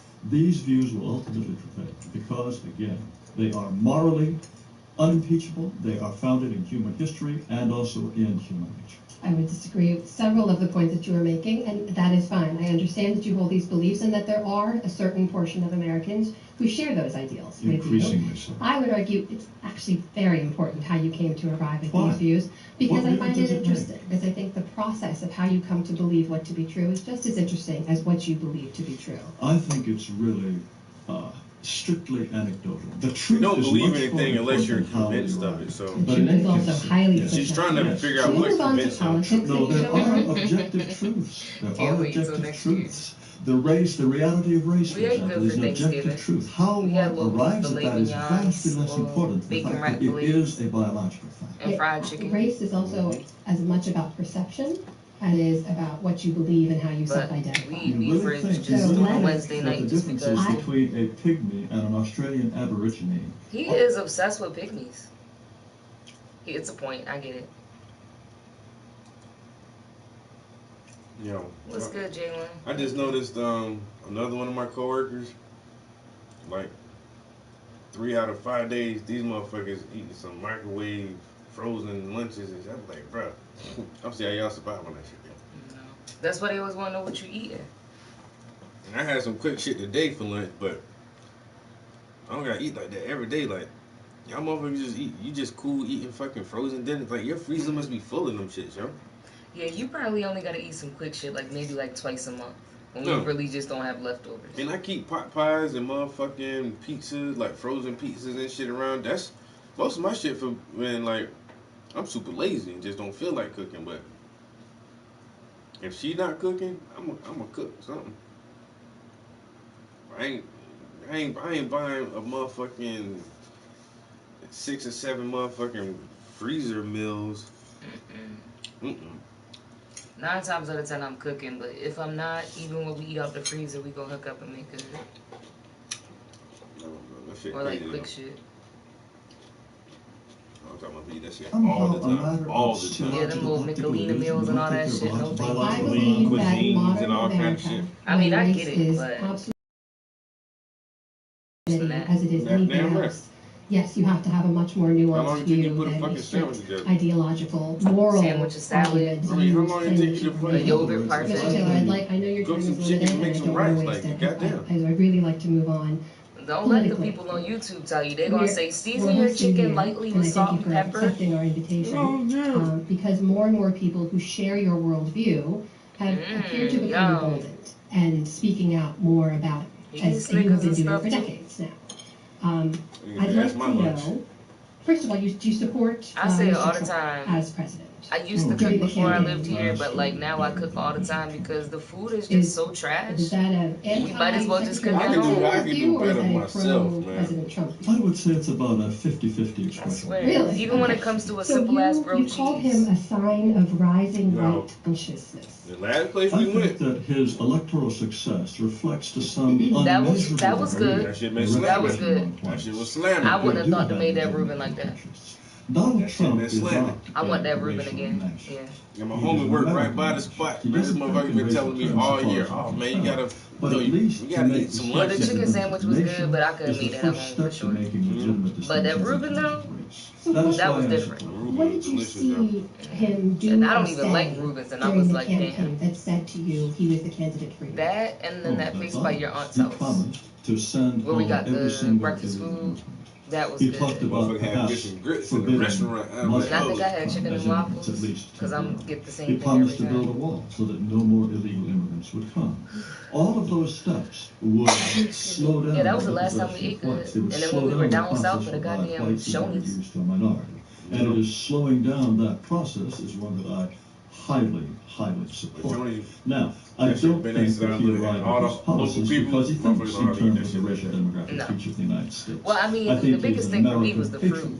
patriot. Yeah, And but every from once in a this while, specific yo, healthy motherfuckers notion still hit that up any Shorty. sovereign Fuck nation that. must Yeah, own we and were control hungry. its borders. That's probably why it tasted He so wouldn't good. want anybody coming into the country illegally. Certainly not But committing there ain't no crimes. bunch Certainly of not old going women, nowhere. black dudes Where in were that they kitchen, from? yo. Mexico, Mhm. Great Britain, Even the place we India. went to He last time, wouldn't it was care. all white women But working up he front, has but some the notion person that that came out the America kitchen, is the a head distinct chef, was an country with older black distinct man. people, and Looked their tired and industry angry was as shit. the He made that first. food Mr. taste Ray, you good. mentioned welfare, sir. You know that there are more white Americans on welfare in the country than any other racial group, Look, right? they're the majority. Look, don't you realize Look, that we're the the majority. No, I just like concept to of per empirically, capita- in the interest of objective truths, as you pointed out. Central Americans are 3 to 4 times more likely to be on public assistance programs than white Americans. There are This is still more well- white I can't Americans with him. Because they're on the public majority. assistance programs. I They just are the can't. majority. Yes. They absolutely are the What majority. matters is per capita participation in these things. If you have Percentage of populations is what you're arguing. No, per capita participation. Let's say Central Americans are 10% of the U.S. population, but they are still 3 to 4 times more likely than whites to be on public assistance programs. that's cheesecake? Numerically, that will be a smaller number, but it shows that they are not supporting themselves the way the majority But many should urban expect them. communities start out on public assistance and then move beyond it. And wouldn't And that that is be- part of the process of being No. in America, It was of so- working towards the opportunity with the resources He that don't you even want to have. listen to The what she has to say, idea though. of coming to the United States and putting your foot in the public trough, sucking at the public teat, is Okay, she don't like outrageous his to viewpoint, vast so she's trying to hit him with They all do this. not want foreigners He's already waltzing heard into every the argument. country He already and has going a on a point, public so. dole. No country wants that. And the fact that that happens in the United States is an outrage. The fact that Donald Trump wants to put an end to that is a glorious change from his predecessors and from his possible opponent. I'd like to move on to Mr. Trump's And that's why people hated policies. What Trump, you have because seen, motherfuckers Actually, like I wanna this ask you about this. kept talking about Trump. Publicly disavowed Trump. groups that align with yours. There's a lot of overlap between the alt-right and some of the groups who self-identify as alt-right This is and the true groups too. that you host and Like Trump associate said he with did, at he don't American fuck with y'all Renaissance. white supremacist President Trump motherfuckers, man. publicly disavowed that. That's no surprise to me, Why do you think he did that? because he doesn't see things in terms of race the way I do. But The you still left. continue to support him. Of course. Look at his Gab is opponent. spicy. The I think left Gab is has spicy. this completely hysterical, hair-triggered view of what constitutes white supremacy or racism or does he Nazism. say They it's think white that the like slightest that? deviation from their Where's he from? egalitarian fantasies puts someone in the White camp of the Nazis. Donald Trump was never He grew up in Japan, taught in terms of His race. parents were Never at all. missionaries. He I was in never Japan thought till he that. was 16. And the idea Where's somehow parents he from, was honey? dancing I'm to trying the to figure tune out of why he people talks like the way he myself, does. or he was going to invite people like Okay. me to his cabinet. Okay. This was utter foolishness, but it was quite widespread among liberals who have no painting with the understanding black duck in it, whatsoever how of do you those like it? who disagree with them, even in the slightest, on these egalitarian fantasy He, ideas. Do you consider yourself a white nationalist? He got that one done too. But I still got the Doug. But he was waiting for both of them to get done. And he texted me the other day and said, let me get a shipping price so I can go ahead and send you the money for the art. I said, okay. Let me get your address and I'll get a shipping price. Motherfucker never sent me his address. Oh.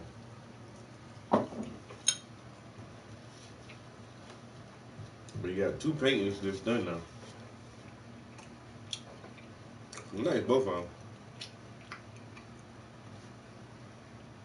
He had a little issue with the second piece, but I explained that to him.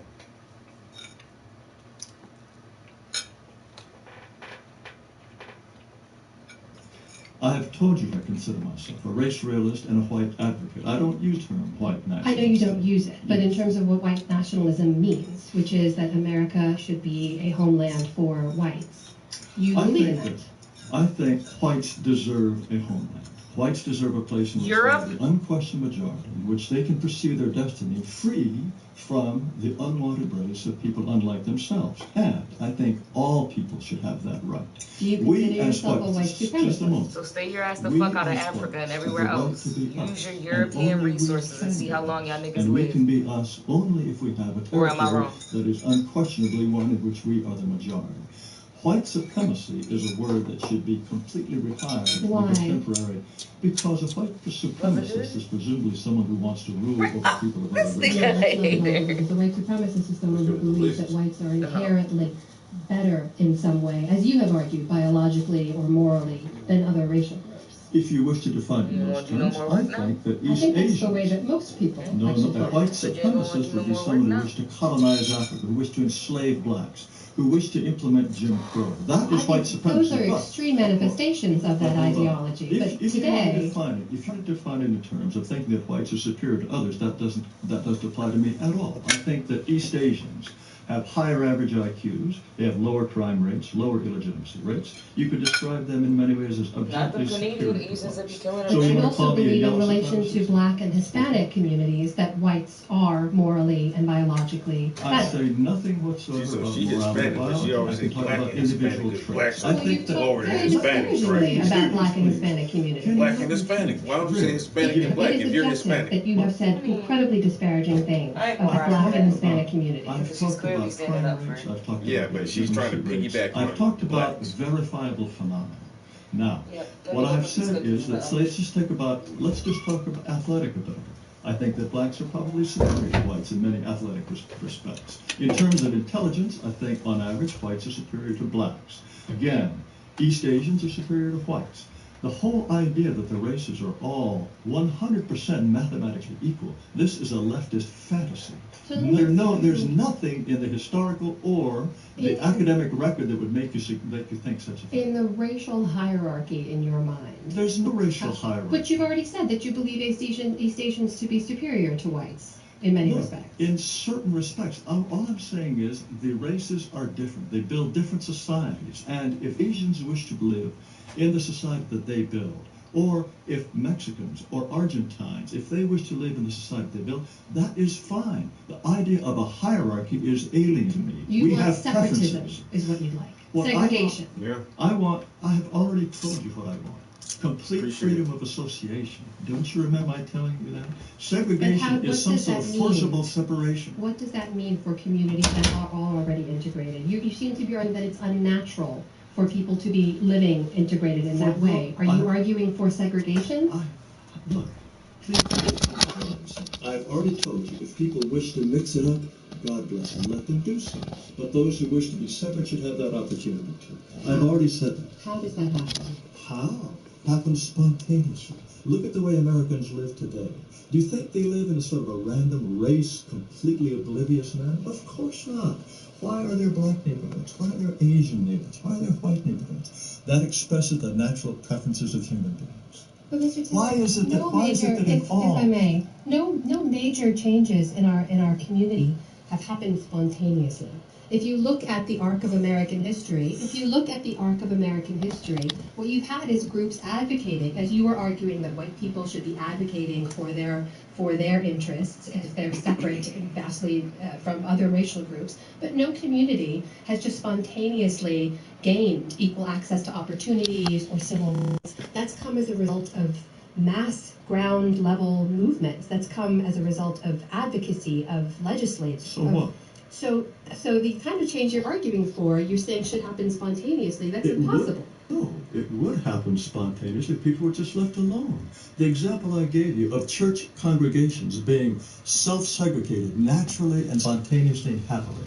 Why is it that in lunchrooms all around the country and schools, people automatically self-segregate? The Hispanic is here, the blacks sit there, the whites sit there, and the Asians sit over there.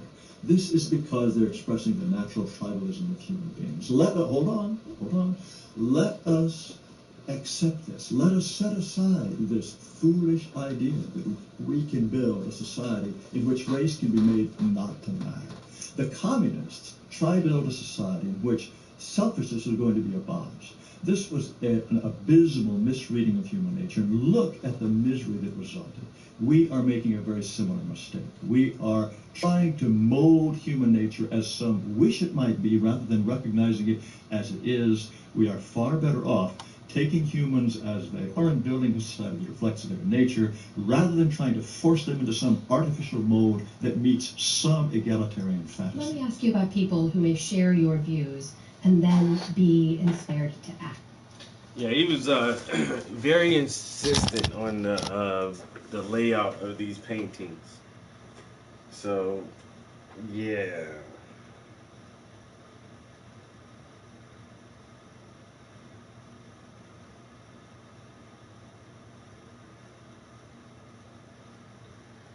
Yep. So it's this young kid parting the waters, walking through with a lantern, and he has this phrase that outlines the shadow.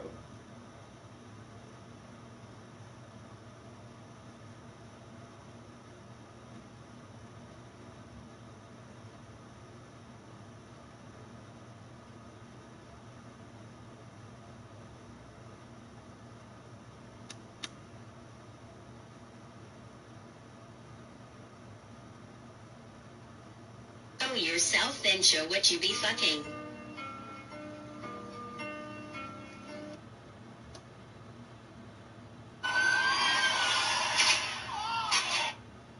Mm.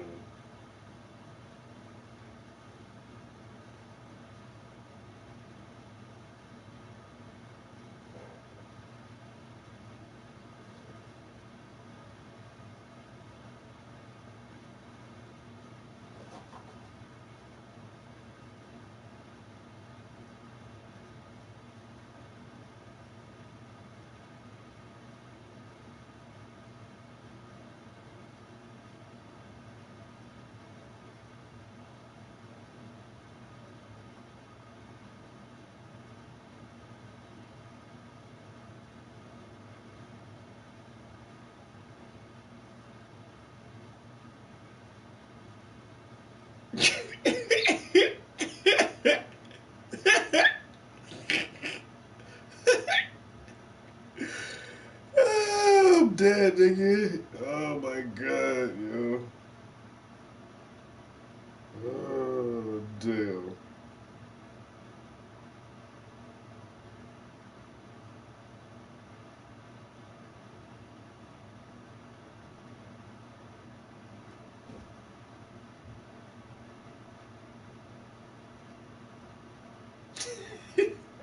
Yo.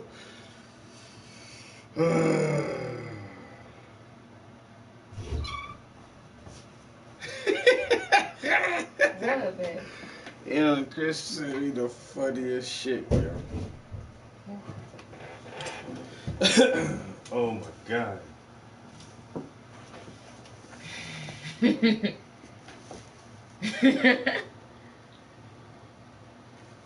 Masturbation proclamation.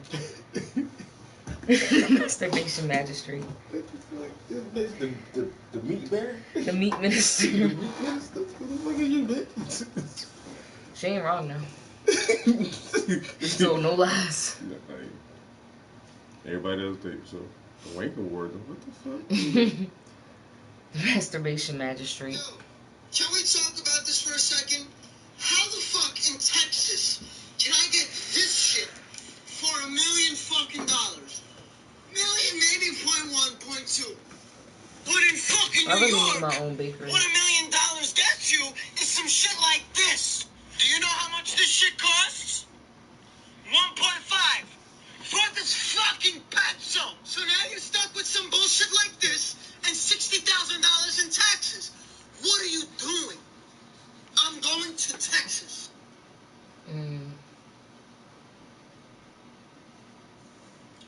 I hope he happy, yo. You better be. I decided that I was going to start wearing my real hair. But when I looked at it, I had a gray hair here. That's the Gorilla Glue girl? I think so.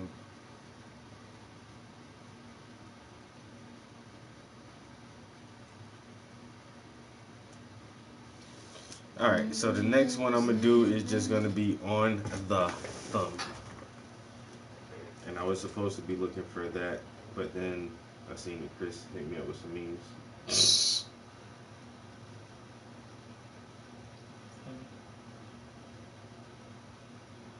Alright, so I seen this one. I don't know, I think it might have been the one you sent me to. Why that shit sent me on Amazon? When he asks what you doing, but you're in his trunk. That shit hit me dead.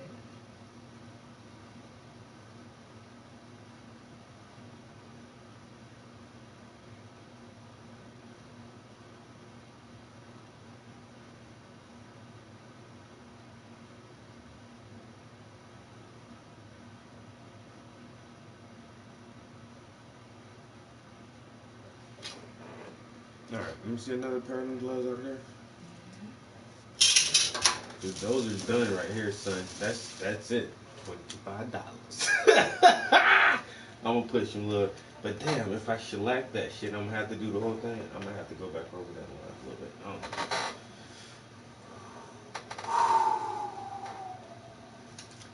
I'm gonna just shut the fuck up. Yo, that's what Kathy want, yeah? That's what she wanted? I might have to get her some dick for this shit. It's a joke. Look, Kathy, I'm sorry, I fucking love something. Here, let me fuck something else up for you. You want some penis up? Travis, I think you're a little bit too old. I like my men in their 20s or 30s. I wouldn't doubt it either, yo. She definitely a freak. Yo, Kathy. You find out I gotta watch this old lady around my man. Screw that. Kathy got some nice feet.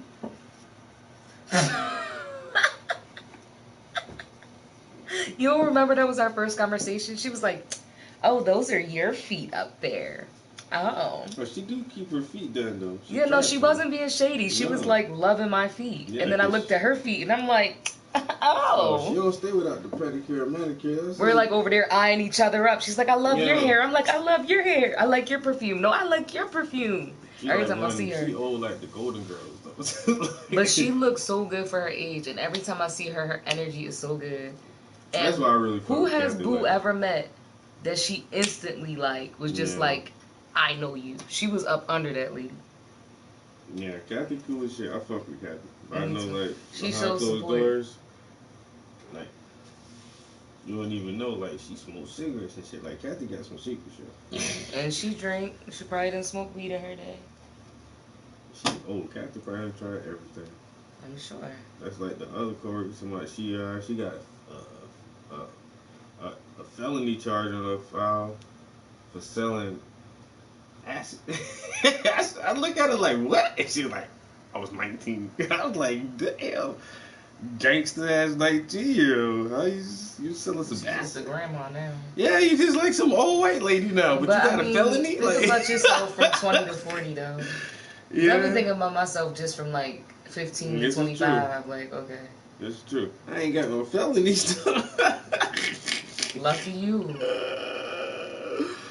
I'm like, damn, oh, I got a felony. Damn, yo, you been wildin', bitch. I saw I was selling some acid. The kid was 15. God damn. Acetone, propane, butane, petroleum. Oh, that shit had the whole building stink. Use with adequate ventilation with fresh air entry. Do not breathe vapors and spray mist. Use a vapor respirator. Do not use it pregnant. Do not get in eyes, skin, or on clothing. Do not smoke. Or use near open flame. I would think not. This product contains chemicals known to the state of California to cause cancer and birth defects or other reproductive harm. Yeah, because goddamn, I was in a little box room spraying that shit. Yeah, I probably got the cancer too. Remember the other day I came in like, what the fuck is that smell? All I had was a rag tied over my face. You got cancer. You immune to it. You don't even smell that shit no more. You come in the house like, what is that burnt, dying smell? I sprayed something and you don't smell that? Hell, I got the window open. T, have y'all looked into NFTs for your artwork, kid? Cats making paper off them for real. Champion. Yeah, it's so hard. Like, I don't know. It's not hard. Like, say, it's everybody making money off of it. But I tried this shit like months ago, and it's like I'm not the tech guy in that area. So it's just like, man, look. This is good. You gotta buy this. That's how I really got into crypto, because the site that I was trying to post my NFTs on, like, they only use crypto. And so then I had to buy some crypto, but then how do you do that? So then I had to learn what fucking Coinbase is and get a Coinbase wallet. And then I had to see which currencies they actually accept to post your NFTs. And so then I had to buy some Ethereum, and then I took the Ethereum, and then I had to get a wallet to put the thing in the damn wallet. Then I had to take that to go to the website, but then that I got like $20 worth of cryptocurrency, but then it was like $35 to get the whole thing set up. And so I was like, man, y'all really want me to invest $35 in crypto just for me to post one image of this fucking whatever that may or may not even fucking sell, yo. So I don't know, I got discouraged early on, yo.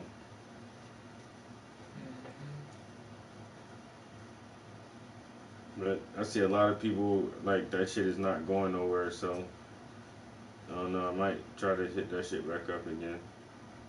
The hip hoptopus. Yeah, and make an NFT out the hip hoptopus, yo. It's a cool little quick design that I wouldn't mind, like if somebody actually owned the rights to that shit, give me whatever. $3,000-$4,000, you got that shit in. Alright, so I'm gonna attempt to do another design, but I'm pretty sure this shit might get fucked up. So let's see. So if I just put it on the thumb.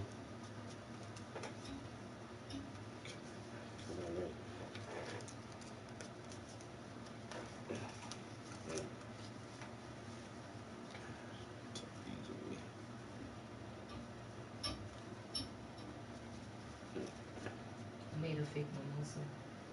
What? I didn't have orange juice, but I used my mango juice. Mm-hmm. And not that wine you're drinking, but that apothecary. It's good.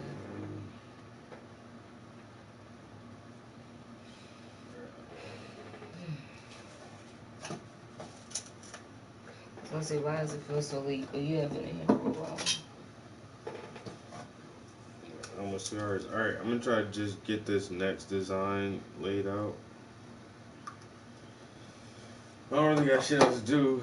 Honestly, I need to be applying for this grant, but I might do that shit this weekend, yeah. Apply for that grant this weekend, and then I got an interview. Somebody want to do like a short documentary on me, because I'm fucking awesome. So, I gotta do that Saturday. But other than that, like, I ain't doing nothing but, what the fuck? That's fucking good. That's pastels or color pencil? Probably like pastel. Strong on the inside, oil on canvas, 18 by 24. She's in North Carolina. I see her on some of her other stuff. She's really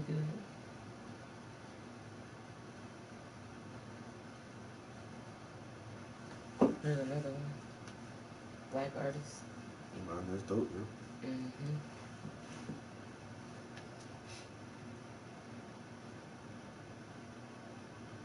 She did a still life that had eggs in it, and it's so random that I'll never forget this shit.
In some way, who may think that the change to protect they perceive as their white identity under attack isn't coming fast enough, and they have to act to do something. Oh, shit. What do you have to say to those people?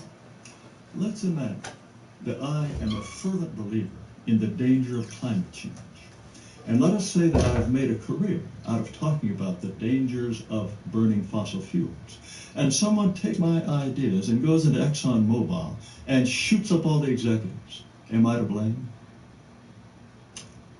So instead of dealing with hypotheticals, I'd actually like to talk about things that have happened. People who do share your views, who have been acting in violent ways. And tell me one. Name one. Dylan Roof, for example. We have no idea whether or not he has anything to do with my views. His manifesto actually made direct reference to a council of which you are a spokesman, the Council of Conservative Citizens. I acted as a spokesman on that occasion, but I think the parallel with climate change is a perfect one. Excuse me, Mr. Taylor. So there is a direct correlation there between a man who walked into a black church and shot to death 9 people and wrote about his motivation for doing so, referencing an organization of which you are a member. Do you feel no responsibility for his actions? None whatsoever. Why not? Because what I speak is the truth. I think, don't forget, the very first thing that prompted him and said, he said his life was never going to be the same after that, was the discovery of what actually happened in the Trayvon Martin Zimmerman encounter. He had been told that this was some sort of exploitative racial profiling by Zimmerman of a black guy. He discovered that contrary to what he'd been told, the black person had attacked the white person and the white person had to shoot him in self-defense. This was big news to him that he discovered on the internet, not from people like ABC or the other networks that were describing this. He had to go to the internet to find this out. When he went to the Council of Conservatives, he discovered the truth about black on white crime. That was what shocked him. He read the Council of Conservative Citizens version of the truth. Many of those crime numbers, and the same way the American Renaissance has published them, are very selectively organized and scented. That's absolutely true. Whites are much more likely in American society to be killed by other whites, just as blacks are much more likely to be killed by other blacks. I have never said the myth of fear-mongering that whites are somehow more likely to be killed by blacks is just not, it's not empirically true, sir. American Renaissance have never said such a thing. Never, ever. Don't put words in my mouth. Actually try reading what we have written rather than reading what others have written about us. What we have made very clear, every year in the United States, there are about 650,000 crimes of violence across black and white racial lines. Of that number, what percentage do you think are committed by blacks against whites and whites against blacks? Just have a guess. I'm not going to play a numbers game with you, sir, because I think that numbers can be manipulated.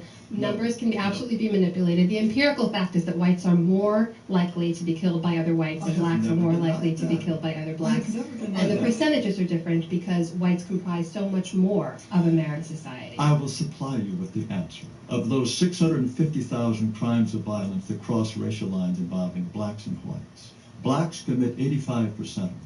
It means that a black person is about 40 times more likely to attack a white in some manner rather than the other way around.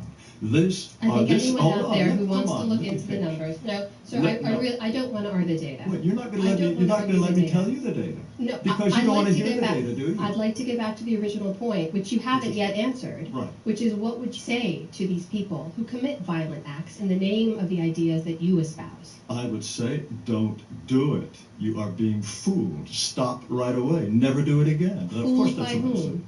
Fools. They're fools to take violent action in something that will only make the situation worse. And again, just because I say something that is true, if I'm a believer in any cause, there are people who are opposed to abortion. There are people who are favor abortion. They sometimes commit acts of violence. Does that mean the people who take their positions are somehow, I must have been wrong because some idiot off his rocker acted on my ideas and committed an act of violence? People who shoot other people in the name of white pride or white nationalism are idiots? They're absolutely off their rocker. Of course, yes. I would treat them unquestionably. Do you? You feel no responsibility whatsoever for espousing these ideas and asking people to. Are you asking that? Are you asking that? I am. Look. If you consider yourself, you've devoted your career to this. You spend a great amount of resources and intellect and time and energy arguing these ideas, yes. And then people act on it. Dylann Roof is one person who has committed an abominable series of murders because he discovered something about crime that you people, the mainstream media, never told him about. He discovered truth that had been hidden from him by the mainstream media. He was outraged by this. He then delved in. Let me finish. No, you've made this. You've answered this already, sir. You've made this case. He then delved into the internet. We don't know where else he went. He spent a lot of time on the internet. We don't know where he went. And he discovered that you people have been deceiving him and the American public, and that drove him crazy. We know what he has said in his manifesto. Yes, we do. Let's talk about religion. Because in addition to race, you've said some things about how to view different religions, religious diversity in America as well. You said that you don't believe that we need any more Muslims here. No. Is it fair to say that you support Mr. Trump's proposal to ban people from Muslim countries coming to the States? I think we need no more Muslims. I don't think Muslims add anything to the country, and I think that they are a net negative, a clear net negative. Do you support the idea of a Muslim registry for Muslims who are already here? Oh, no, not necessarily. No, I don't think a registry is particularly useful. They're here, and no, I just don't want any more coming. I mean, after all, why do we need more people who insist on foot baths, who insist on women-only swimming hours, who insist on stopping the assembly line so they can pray, who refuse to handle pork, who refuse to let people in their taxis if they're coming with a dog under their arm? This precisely the kind of diversity that is a source of tension and conflict, as all of the diversity we're supposed to be celebrating is. And besides which, oh, I know several Muslims. You think I've never met a Muslim? Look, I've spent months and months in Muslim countries. I probably have more experience with Muslims than the vast majority of Americans. I'm asking about American Muslims because I think American Muslims are actually quite different. Studies have shown that their social views, their cultural views, their level of assimilation, their level of opportunity and success in America is actually quite different. And they never want to stop the assembly line so they can pray. They never want to have foot baths in universities. They never want to have women-only swimming pool hours. Is that what you're telling me? No, I'm telling you that the vast majority of the 3.3 million American Muslims assimilate incredibly well and have done remarkable things in American society. And I disagree strongly with your idea that they contributed. You think whatever they've accomplished could have been accomplished by non-Muslims who would not have caused the problems I've just been describing? I think it's a false equivalency to say that they are causing problems that some other community would not have, or that white Americans would not have. Wait, who else wants to ban pork from the cafeteria? Who else wants to say, okay, men, you can't swim at these hours? Who else is saying that? I think anecdotally, if you create an argument in that way, then yes, you would see a structural problem with Muslim immigration. I see a structural problem. I understand. I see absolutely nothing that Muslims, qua Muslims, have done for America that any other group would not have done equally well or better and would not have brought these problems I described. And I haven't even mentioned the number of Muslims who take it upon themselves to try to kill us. Can I ask you something? What is You've asked me many things already. I'd like to ask you another. Go right ahead.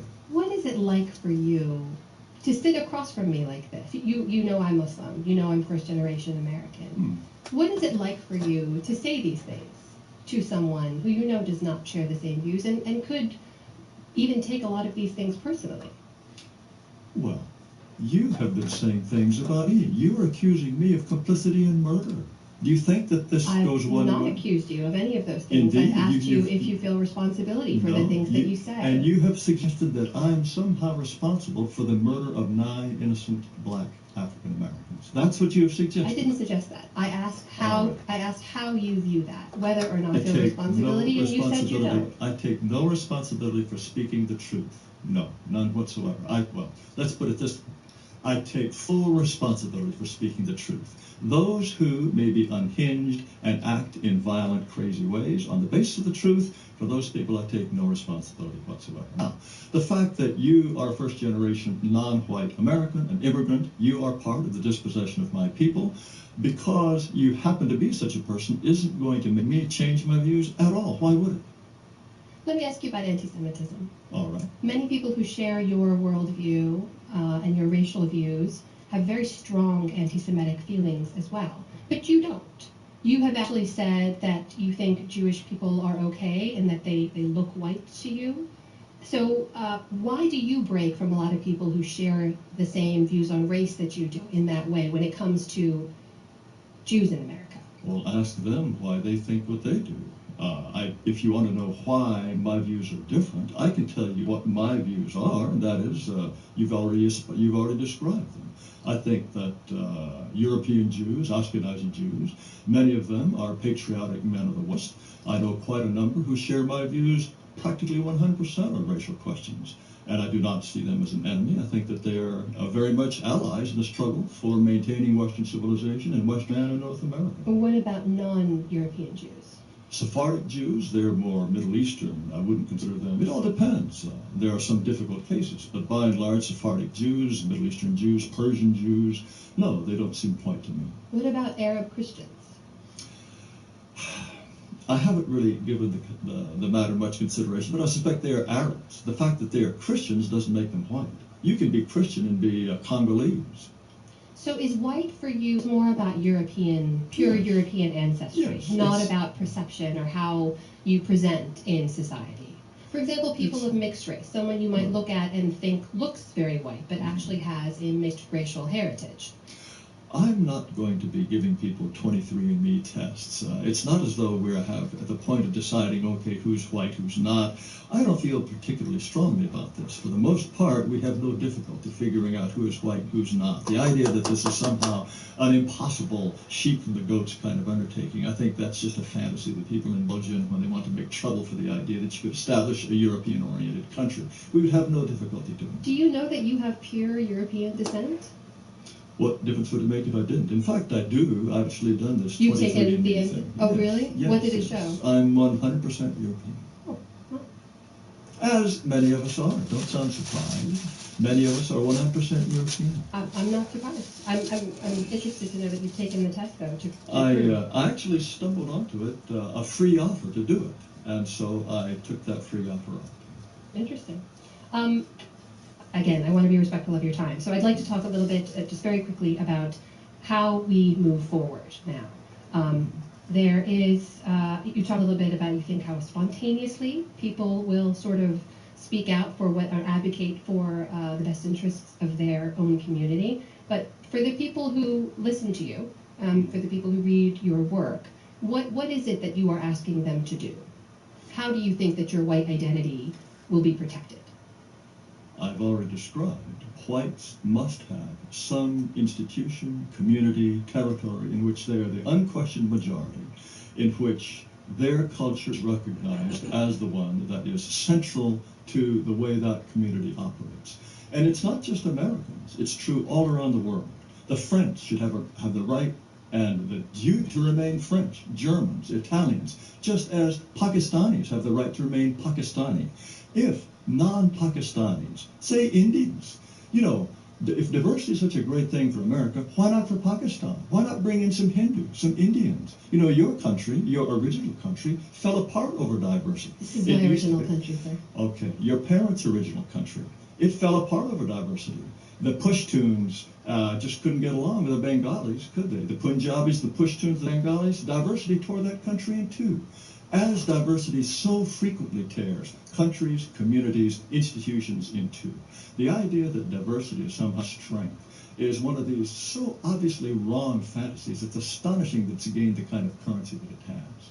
You argue for what you think sort of the ideal place in American society is. You think that America 1963, 64 is... No. But you put a finer point on this before, when you said, the racial makeup of America, the way America was structured, that is sort of ideal? It was far from ideal. There was this indigestible group of blacks that should never have been brought to this country. That was a colossal mistake. The slave trade was a colossal mistake. Of course it was a colossal mistake. And the idea that... Mr. Taylor, please. You really love to interrupt me, don't you? No, I love to have a conversation. The idea that somehow all of the people coming to America now, from all around the world, be they Hmong, be they Vietnamese, be they Middle Easterners, will assimilate just the way the Swedes and the Germans and the Poles did, is once again completely ignoring American history. We've always had a group that did not assimilate, that came here long before the European ethnics, American Indians and blacks. They did not assimilate, and they haven't assimilated because of race. Biology is one of the most difficult, most of the time an impossible barrier to assimilation. And so, to draw parallels between, say, Iraqis, Afghanis, and say, look, the Italians fit in, they'll fit in just fine. Afghanis is the money, Afghans are the people. Let me ask you this, in terms of social groups, and in terms of the arc of American history, whatever time period you'd like to get back to, or whatever your vision for a future America in which whites remain the majority, it's a bit of it's like a very revisionist sort of view to look back on all the contributions made by minority communities here. I mean, you may hold the view that the slave trade was absolutely wrong, which I'm sure most people who are morally upright would agree, but it was actually black slave labor that made the American economy what it was. And then it was Hispanic labor that contributed to everything from agriculture on the West Coast and down south to the auto industry in Detroit and beyond. It was Asian labor that created so much of the infrastructure that then propelled the American economy forward. Every group that's come here has made America what it is today. You really believe that? I absolutely know that to be true. Look, if blacks were so crucial to the development of America, why is it that the North was far more prosperous than the South? The North had practically no slaves at all. Why was it so much more industrialized and wealthier than the slaveholding South? It's because different economies, Mr. Taylor. Right. And you're telling me the economy of the South wasn't different from the economy of the North? Of course it was different. Absolutely. In fact, it was held back by slave labor, which is an extremely inefficient way to mobilize labor. People would come to the North and say, look, if you just hired Irish navvies to do your stuff and fire them when you're finished, you'd be so much better off than looking after them when they're old, looking after them when they're young. And there are many studies that suggest that this is absolutely true. The presence of blacks was not a benefit to the South. It was by no means some sort of economic boost. Do you think the South just couldn't have developed without slaves? Do you really think that? Well, I guess you think we'll white never people know, couldn't have done it? because a great crime was committed in American history, and you can't erase it once it's been done. But let me ask you this. When you look at American society now, I know you've talked a lot about the rest of the world too. When you look at American society now, every corner of power and influence, political, financial, educational, social, is still dominated by white people. For how long? So your concern is more projecting forward to the demographic changes you see coming. Is that right? Why on earth would whites wish to become a minority? Tell me that. But why do you see everything? Why do you see identity and the access to opportunity and resources and all the things that America is built on? Why do you see that as a zero-sum game? Why?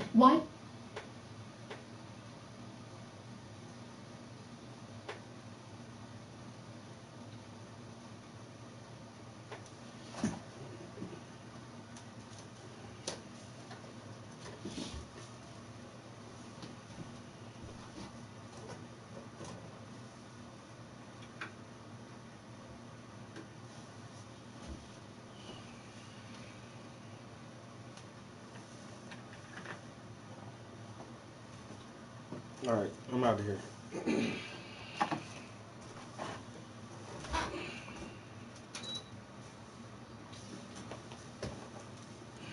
Get with y'all tomorrow.